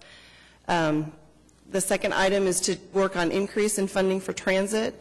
This will be very difficult. I'm sure you've all heard the reports coming out of the state that they are looking at a significant budget hole to fill next year. They're looking at cutting their budgets in the current year by 10%. I think that executive order came out from the governor's office yesterday. So it's a significant financial challenges at the state level, and that will impact everything that happens out there, is my guess, in terms of how we try to deal with items in 2016. And then the third one is we monitor any efforts to exempt sales tax on the existing sales tax base. Our sales tax is tied to the same market basket as the state's sales tax basket, and so we work very hard to limit the exemptions that will eat into our tax base as well. So our initiative issues, this means the bills that we are going to work toward accomplishing in the upcoming session. The first item is to try to recoup our unpaid water, wastewater, and drainage utility bills and be able to place liens to collect those fees that are not currently being collected. We can't stop picking up people's trash. We can't stop providing wastewater services. And so that's one of those challenges that we have, that sometimes that portion of the bill goes unpaid, and it's very difficult for us to collect that. And so we're trying to address that issue. The The second item is to look at billboard relocation legislation. This issue cropped up here recently. We kind of came across, rules had been changed, whereas ODOT, if they're doing a relocation for a particular highway, it can be relocated anywhere within the same district without taking into account local ordinances. And so we've got concerns over that because we do have appearance corridors where we're trying to limit billboard locations. So we're trying to, I guess, take back some of that local control in terms of having those local ordinances taken into account. The next item is dealing with motor vehicle scrap and recycling ownership documentation. Right now, all that's required is a bill of sale, which can be very easy to forge, and so we're trying to tighten up that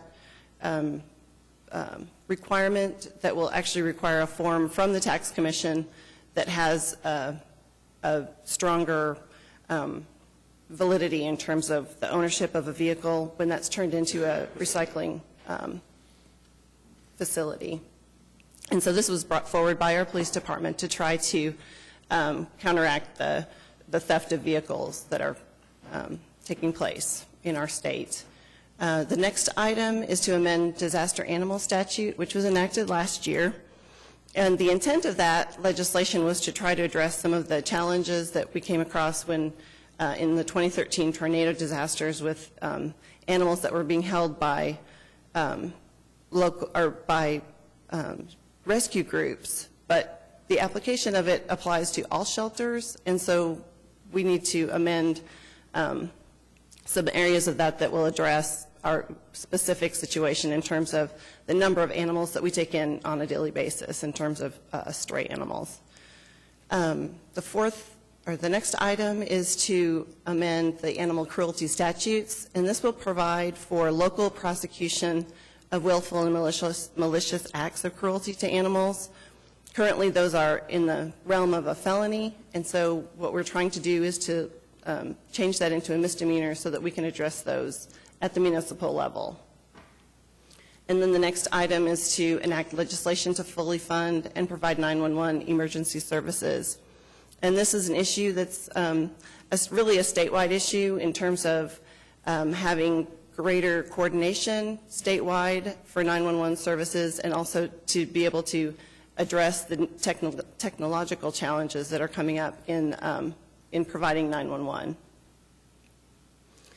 So some of our support and oppose issues.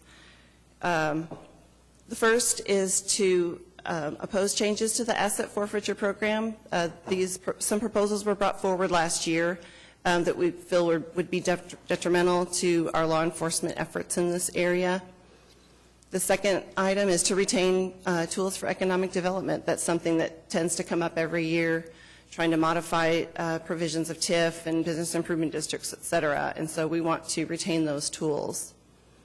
The third item is to protect clean water supplies. That's something, water issues loom very large at the state in terms of water supplies and how water is being used throughout the state. And so we want to protect our clean water and consumptive uses. The fourth item is to support Amtrak and passenger rail. Currently, the Heartland Flyer is funded by the state of Oklahoma and the state of Texas, and we want to continue to keep that service going and expand passenger rail wherever we can. And then the last item is to oppose efforts to impose unfunded mandates on municipalities or diminish existing revenue. And this again speaks to the challenge of trying to fill the budget gap at the state level, just trying to make sure that we watch out for ways that may impact the city and new responsibilities that we may be asked to do. So in terms of our federal legislative agenda, the first item is the Remote Transactions Parity Act. If you all will remember, the Marketplace Fairness Act was passed in the Senate, and this is very similar. This is the House bill, and it's just trying to address this issue of collection of sales taxes on the internet and having that be the responsibility of the vendor. The second item is, of course, we are very interested in funding for transportation and transit. That's critically important. Hopefully now at the federal level, they're working on finishing a budget deal, and hopefully they'll also then be able to complete the transportation legislation. So that's very important to us. And so hopefully that will be kind of next in the queue in terms of items that they can deal with shortly. The third item is to support Tinker Air Force Base, which is a major employer, major part of our community. We also want to retain the tax-free status of municipal bonds. That's something that has come up in trying to address revenue issues and budgetary issues in the federal level, and is important to us. We support airport funding and FAA operations, another critical part of our aviation and a critical part of our economy here in Oklahoma City. And we are monitoring the Clean Air Act enforcement standards. New standards came out recently. Oklahoma State, our metropolitan area still will stay underneath that new level. We believe we are still in compliance, and so, but we watch that very closely to make sure that we want to stay in compliance. Another item, economic development and local grant programs, CDBG and HOME, are two programs that have been, the funding has been cut kind of year after year, and so we support those programs that are very critical to our economic development efforts and to provide low-income housing in our city. We want to extend and renew the Empowerment Zone designation, which expired in 2013, because that is helpful in terms of trying to encourage development in that area. The next item is to amend federal regulations that pertain to the SBA Revolving Loan Fund program. As those funds revolve out and become replaced with other funds, they still retain their federal characteristics and reporting requirements. And so what we'd like to be able to eventually at some point be able to have those funds not meet all of those kind of paperwork and reporting requirements. And then the final item is, again, to support Amtrak and passenger rail service, because that is funded at the federal level also, and is very important for our intermodal communication, intermodal transportation. And that's all I have. So if anybody has questions. All right. Comments or questions from Jane on the federal or the state legislative agenda we're moving forward with? What do you think the tax fairness, tax equity situation is like? Good question. You know, it's really encouraging that we have, so a bill was passed in the Senate, and this is the House bill. I think it's encouraging. Jason Chaffetz is the author of the Remote Transactions Parity Act, and he is very popular and has done a really good job of gathering bipartisan support for this issue. So that's encouraging. The committee where it is housed at the moment is Chairman Goodlatte has different ideas about whether it should be based on point of delivery versus point of origin. And so that's kind of one of those technical battles that's sort of taking place over definitions and that kind of thing. It's hard to know. I mean, with the new, we've got a new speaker coming in. Some things may shift around in terms of chairmanships, and so it's hard to know. But I think we've been working on this issue for a very long time, and so we're really in a better position probably than we ever have been in terms of having bipartisan support and having two bills that are viable in both the House and the Senate. It's certainly significant to the city, so it would make a tremendous difference. Yeah, thank you. All right, any other comments or questions for Jane? All right, Jane, thanks for your work. Keep us informed. Okay, thank you. We need to have a motion then to adopt the state and federal legislative agendas. Is there a motion? All right, cast your votes on 11A.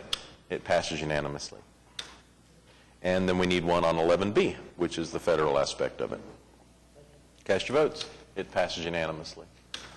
All right, continuing on items from council. James, you have anything for us? Larry? All right, Pete? Just a brief comment about the Southern Oaks Learning and Wellness Campus project that's on the water bill this time. It's been a long path to get to where we are, but I think we've successfully crossed the bridge. There's a bridge in the project also. Crossed the bridge to make it happen. It's really going to be a nice facility. It's a new idea to provide the synergy of a library and a couple of higher education institutions and a public school and a park and a rec center all in one, and a wellness center all in one location. It's really a forward-looking idea, and I'm hoping that some of it may translate into ideas when we decide to locate the third and fourth senior wellness centers to try to use that synergy that I see developing in this facility to try to get more bang for our buck in those facilities. So I was really pleased with it. We've had 6 public hearings on it, and the last one was at the end of it. I said, "Well, I think we're going to move forward, and I'll keep everybody advised." And one of the ladies that had been fairly vehemently opposed said, "I'll be watching you." So I figure that's an indication she's ready to go forward too. So I was really pleased with it. Great cooperation from all the entities involved: UCO, OCCC, City County Health, Parks. I mean, it's really good. I'm really pleased with it. Yeah, well, you should be. I know you shepherded that project, and it needed all of your shepherding to get to where it is. Meg? 2 quick things, Pete. Really, congratulations on the project. I had a really long conversation with my Parks Commissioner last night, who's been intimately involved, I think, and her comment, and I don't know whether this has happened, but were you able to get is it Walker, that we could bring all the way through to create kind of a circular, continue the street through that goes by the park? Yes, Walker.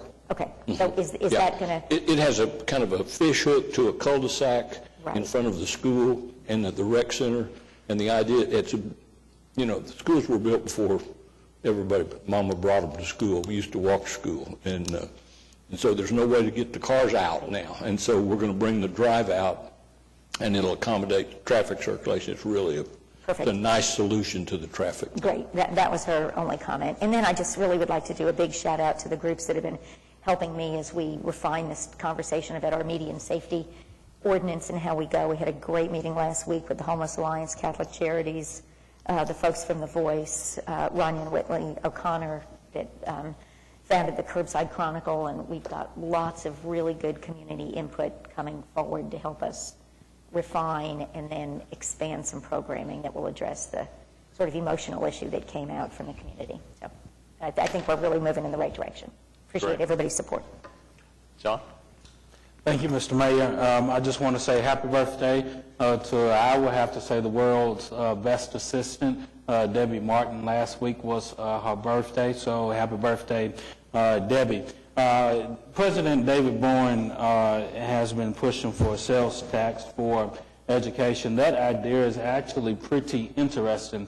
I would just have to say that I hope more emphasis would be put on common education, because that's where we have where the system, to me, is broken, is in common education. When we look at the state just released its A through F report card, unfortunately 90% of the schools in my ward received below a C, and so, which is definitely heartbreaking. But I did have one school who made a 99 point, I think their score was a 99.25, which was KIPP, a charter school. Now, I am a huge supporter of charter schools, but not all charter schools produce what KIPP produces. So I do support quality education, but so happens the number one school in Ward 7 is a charter school. Last week I had the opportunity to take part of the interim study on TIFs that was called by Senator Kevin Matthews from Tulsa. He is interested in creating what's similar to what we created in Northeast Oklahoma City and North Tulsa. So it's definitely good to see that other cities are taking the approach of looking at tips for some of the disadvantaged areas such as Northeast Oklahoma City and North Tulsa. And also I want to thank city staff for attending that interim study with me, and also Dan Batchelor, who spoke before me. And that ends my remarks. Thank you, Mr. Mayor. Thanks, John. Mark? Nothing today, thank you. All right. Several things this morning under city manager reports. We're going to have the presentation on the 2015 annual performance report. Excuse me. And Joanne McSpadden is here with us this morning. Good morning. I'm Joanna McSpadden. I'm from the budget office, and I've got a presentation on the year-end performance for FY15. Before I get started, I wanted to talk about a couple of things you received in your packet. This is in your packet if you want to follow along. This is the annual performance report. This is really written with citizens in mind. It's meant to give them some information on performance, a brief overview of our performance program, and on the back we have links where they can go to find additional information. The other document, the spiral-bound document, this is the year-end supplemental. This has all results and outputs for each department with year-end values for FY14 and FY15 and targets for FY15, so you can compare data in a couple of different ways. The budget book contains those same measures using estimates through December, and so this is sort of a follow-up to that document. And now I have a brief presentation. It doesn't follow directly with those documents, but it does give some summary on performance for the year. So I'll begin with an update on each of the 6 council priorities and their respective progress indicators. We'll go through each of these. Beginning with providing a safe and secure community. This priority is about reducing crime and preventing and responding to fires and medical emergencies.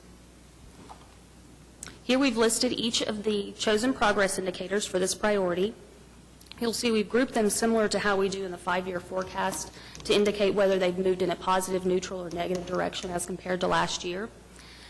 This is a little bit of a different way of looking at them than we do in the supplemental. In the supplemental, we use red, yellow, green, and blue indicators as compared to the targets. And here, again, we're just doing the year-over-year trend. I'm not going to go through each of the priorities, but I'd be happy to answer questions if you have them.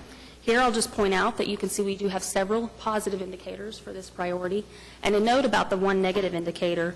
You may remember Dr. Goodloe was here last year and actually discussed the 45% that I'm comparing this to, and it was an exceptional year, a performance year for them, and I think an all-time high. And so that's just a note about the one negative there. Moving on to maintain strong financial management. This is about managing cost within our available revenues, promoting opportunities for our citizens, and identifying areas for greater efficiency. And here we've got the chosen indicators listed again. A couple of points I'll make are that you can see 2 of the positive indicators here. I've got the year next to them. That information is delayed that we received from the Census Bureau, so I just wanted to point that out. Next, moving down the list to the third neutral indicator I wanted to point out. The percent of unbudgeted reserves in the general fund did actually decrease just slightly this year compared to last, but we were still above our 8 to 15% range in our financial policy, so we put it in the neutral category. Finally, a note about the one negative indicator. Weekly earnings is something that we monitor very closely because Russell Evans has pointed out to us that this is a leading indicator for our sales tax trends. And unfortunately, this indicator has been down for 15 of the last 17 months. Next, we have promote thriving neighborhoods. This is about recognizing that neighborhoods are the building blocks of a great city and that we should continue to support revitalization efforts. For the indicators here, a couple of notes that I'll make about the neutral indicators. They're in that category because these are single data sets. We don't yet have comparison data for those 2 measures. The abandoned building survey was conducted before the program was implemented. And the second measure about code actions that are proactive, we just began collecting data on that last year, so we'll have comparison data for that next year. And for the 2 negative measures, the first is a citizen survey measure. And we compared that question asked in 2015 to the results of a similar but differently worded question in 2014. So that may have a little something to do with the change in performance there. And then the final measure actually only declined by 1.5 percentage points. So just a very slight decline on that one. Next, we have develop a transportation system that works for all citizens. This is about getting people where they need to go, using planning and design to construct complete streets, sidewalks, and trails, identifying that conditions of city streets is a top priority for our citizens, and to work with our partners for regional solutions. Here I'll note that the first measure on trails and sidewalks is made up of the combined efforts of the MAPS Office, Public Works, and Parks. 2 embark measures also showed positive improvement with an increase in service hours and more frequent service during peak hours. Related is the second to last measure of transportation ridership, which did see a slight decrease this year, but that is at least due in part to that increased number of service hours that we have listed as a positive. Next, we have support high-quality public education. This is about producing graduates that are prepared for future success and encouraging accountability to improve educational outcomes for our children. Here we've listed the indicators, and again I have the years next to them. The data that we receive from the State Department of Ed and the Regents for Higher Education does lag a little bit for us. All of this data is based on Oklahoma City's I-89 school district. And a couple of notes I'll make. The first 3 indicators for ACT scores, graduation rate, and reading proficiency actually only moved up or down 1 or 2 percentage points, so not a lot of movement in those 3. But the final indicator, the remediation rates, actually increased from 58% in 2011 to the 73% we have here for 2012. On a positive note, in 2011, only 324 students from Oklahoma City high schools began college, but in 2013, we had 530. So that was a 68% increase there, or 64%, sorry. Next, we've got the final priority, to enhance recreation opportunities and community wellness. This is about promoting healthy living and offering a wide variety of recreational opportunities for our citizens. Here I'll note that the one neutral indicator, the wellness score, is only updated every 3 years. There is not one score per se. It's actually a compilation of score by zip code, and it's generated from a complex calculation using 30 or so health factors. Finally, I'll note on the last 2 measures, this decline does not yet represent a trend. The 2014 values that we're comparing to here were somewhat high when looking at the last 5 years or so on our citizen survey measure. Next, stepping away from the council priorities for a moment, this slide is meant to show the magnitude of the Leading for Results program. Department staff are tracking over 1,400 measures, which is made up of about 600 result measures that illustrate the benefits received by our customers, a little over 500 output measures that capture workload for the programs, 166 demands, which show the demand placed on those programs by their customers, and finally, 136 efficiencies, which are a ratio of program expenditures to major outputs. I have a few remaining slides about some of the other measures tracked through the Leading for Results program that we'll look at.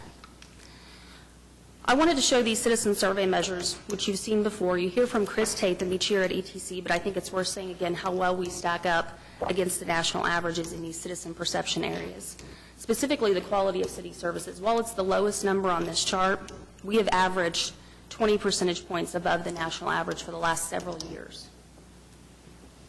Next, we have an example of an output measure. This is capturing the workload of the city clerk's information program, and you can clearly see the dramatic increase in the number of external information requests being responded to by their staff. The FY15 value represents a 150% increase over the FY12 value.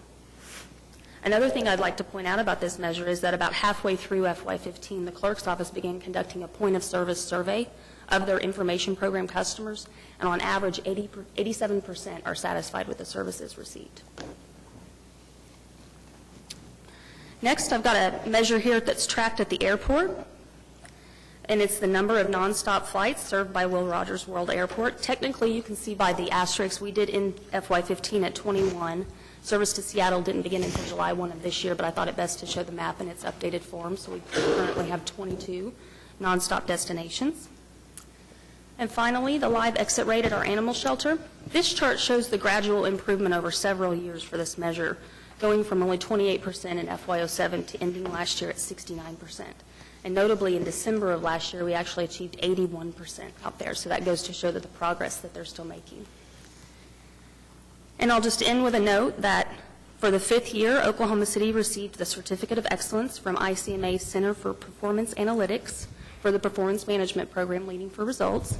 I believe this is not only a reflection of the work of our department staff in tracking and reporting data, our city facilitators who help each year during the business plan update, our office, who works really hard to facilitate the program, but also your leadership and support of the program. So thank you for that.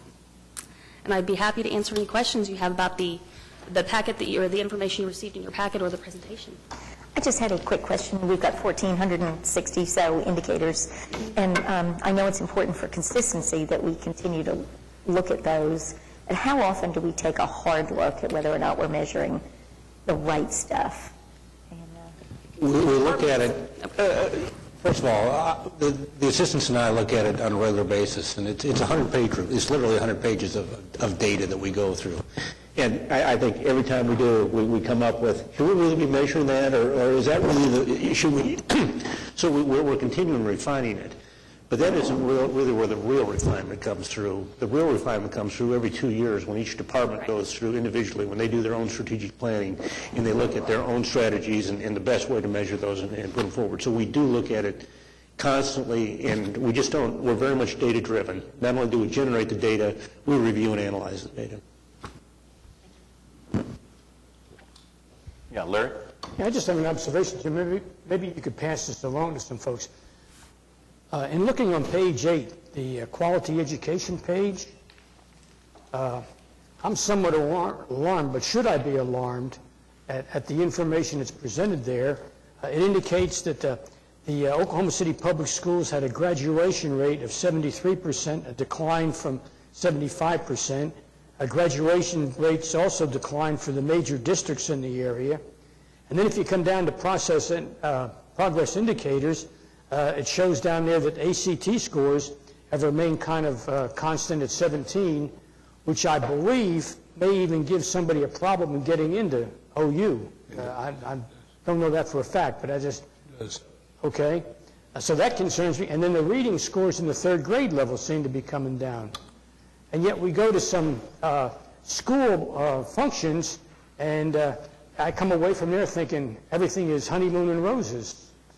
So if somebody can help me out, not up today, but in the future, I'd really appreciate it. Well, I'll offer a comment. Part of the graduation rate issue has come with increasing the standards for graduation. And whether that was the intention or the byproduct, I mean, I think that's a very real repercussion of they have raised the standards for what it means to get a high school diploma in the I-89 district. And perhaps as a result, fewer kids have stayed in school and pursued that because they did not see a path to success because they were too far behind. And you can, I'm not passing judgment on it, I'm just passing on that part of the reasoning is that we don't want to just be in the I-89 district handing out degrees to anyone who comes to class for 12 years. And we are trying to make it more rigorous. But at least on the short term, it appears that has reduced the number of kids who actually qualify for a degree after the 12th year. Hopefully longer term, that won't be the case either. I think your concerns are valid, but I will have to say there are mixed results. There are areas of improvement, there are some areas of excellence, but there are certainly areas that need improvement. I would add that I think the public education problem is probably the largest dilemma we face. I mean, I think the problems involved in public education are so, they're so myriad that I don't know how we're going to get our arms around them. I think a lot of effort's being made to do it, and I think some good things are happening. But to look for short-term results in a situation as much of a quagmire as public education is right now, I think we just have to I don't think we can afford to give up on it. I mean, it's something we cannot afford to give up on. But it is a major problem. I deal with some of those things in this project that we were talking about earlier about neighborhoods that the mobility rate of the children. I mean, some of the schools. I know the school where Meg has been a reading buddy, and the one where I have mobility rates of 50%. Half the kids that start there in September are not there in May. I mean, it's just, and I'm not sure that's regardless of the quality, they're not moving for the quality of education. They're moving because the housing problems. It's just, I think it has to remain one of our priorities. I've always believed that common education is the foundation for the whole country, and we can't ever afford to quit. But I too share that disappointment that the results aren't coming in. But I think that just indicates we ought to redouble our efforts to try to fix it.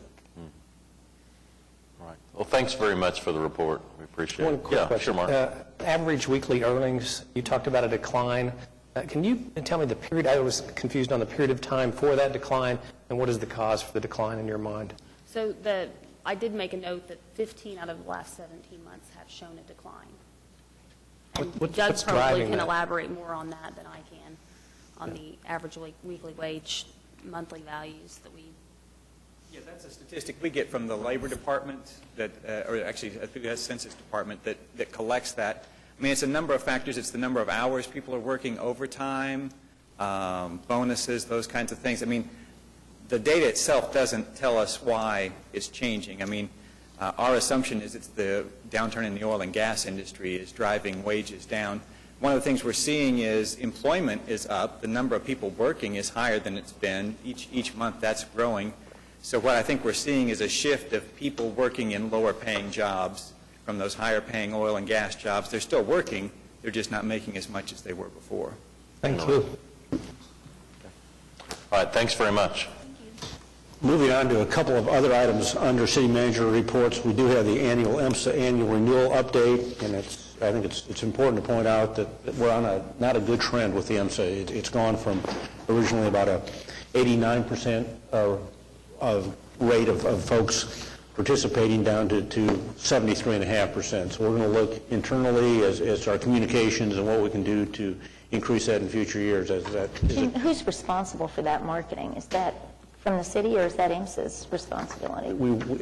Yes. Yes. Okay. Let's figure out who's doing it and do it better. We handle the marketing of that through the water bill, and IMSA does some marketing as well for people in nursing homes and that sort of stuff. And so they help us with the materials and the information, but it is primarily through the city that we do that, since it's a collection for us through our utility bill process. That we do that. One thing I'd note, I'm hoping that we're reaching sort of a stabilization point. You can see in that chart on the second page that our decline has been slowing each year. And so as you'll recall, when we started the program, everyone was placed in the program, and then they had to make a choice. If they wanted to opt out, they could.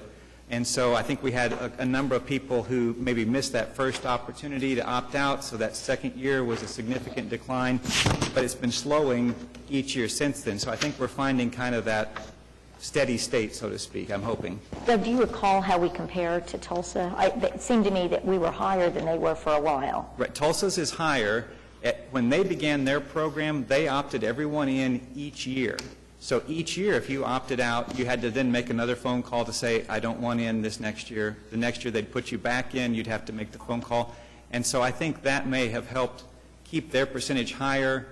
They no longer do that. Now they're following our same model, that once you've made a choice, that stays with you. You don't have to call back to change that.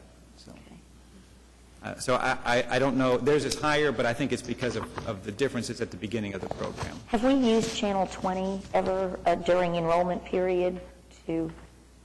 I'd have to ask Christy Yeager on that. I believe that there are messages that are out there that you know, I don't know that it's necessarily like a full commercial, but kind of those, I don't know what the right term is, kind of little screenshots. I think I see nodding from Christy. Yes. We probably have, but we might take advantage of that as well. What might be helpful is for me to turn my mic on. What also might be helpful is when someone opts out, what if we ask them why they're opting out? And that would allow us to gather the information about how the program could be better. Great idea. Okay. Great idea. Maybe some personal testimonials about the value of the service. I had to use it a couple of months ago, and I got my bill from Blue Cross, and after seeing it where it started and where it wound up with a zero, I mean, it paid for itself for the rest of my life to pay that $3 a month. I mean, it's just, service was great, firefighters were great, IMSA was great. I mean, everybody was good, but when I should have said something about it during the opt-in month, but I didn't, you know how the medical billing is. It's a year or two after you have the event before you find out how much you owe. And I got this bill just about two weeks ago, and it starts out $1,400 or $1,395 for a mile, and then it winds up at the bottom. There's a zero there, and that's nice. That's a good feeling. And the service was great also. All right, Doug, thanks. The next item is the October sales tax collections report. This is the fourth month of the fiscal year, so we're a third of the way through. And our collections, total sales tax collections, are within 0.1% of last year. The bad news is we projected growth of a couple of percent, and so because of that, we are under target. On the sales tax, year-to-date, $1.6 million. Not good. But worse news is the use tax, because the use tax is down 20% from last year, and that's $2.5 million. So we're over $4 million down at this point in time, and the short-term projections don't look appreciably better. We are looking at some things internally to monitor it. I am going to implement a hiring freeze on November 9th. Okay, thank you. In a week or two, so that's where we've got an opportunity. It won't be a hard freeze. We'll take a look at positions on a case-by-case basis, but that will give us some options and some flexibility as we go forward. We like to do it this way because if we get into a situation where we do have to eliminate some positions, we prefer to eliminate vacant positions if we have to do that. And I'm not saying we're going to, but I think it's prudent at that point in time. If you recall, our reserves are still pretty strong as we're going into this, but it is a time of uncertainty. Jim, is that use tax, can we tie that to lower construction, fewer construction projects, or? I think it's mostly tied to the... Mostly tied to energy? To energy. Okay. Oof. And on a little bit more positive news, under the hotel tax collections, we're up 3.6% for the first quarter of 2016. So that still remains relatively strong. We also have the interim financial report, and I'd be happy to answer any questions you might have. All right, citizens to be heard. We'll ask citizens to keep their comments to 3 minutes or less. We have one person that signed up. Roy Stafford.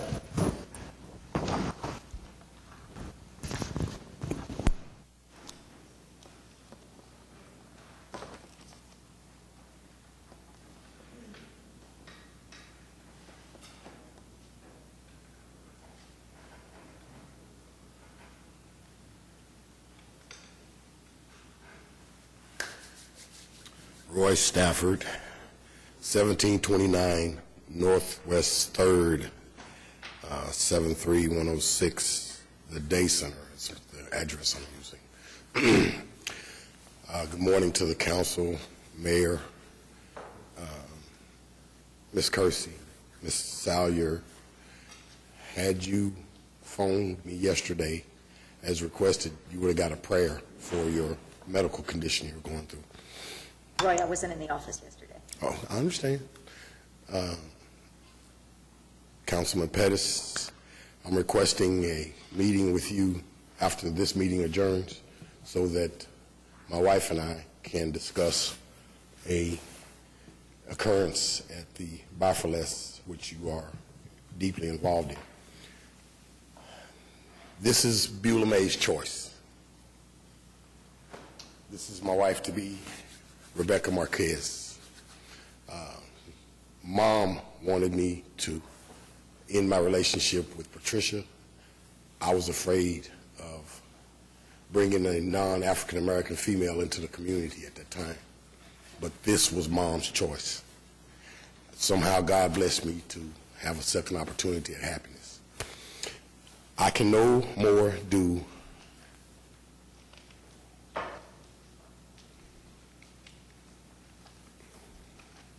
anything to change my perception in the community. And my perception in the community, I mean, of being a nigger. It's N-I-G-G-A. than Mayor Cornett, you can do anything about your racial proclivities. We were born and we were raised, but we can evolve.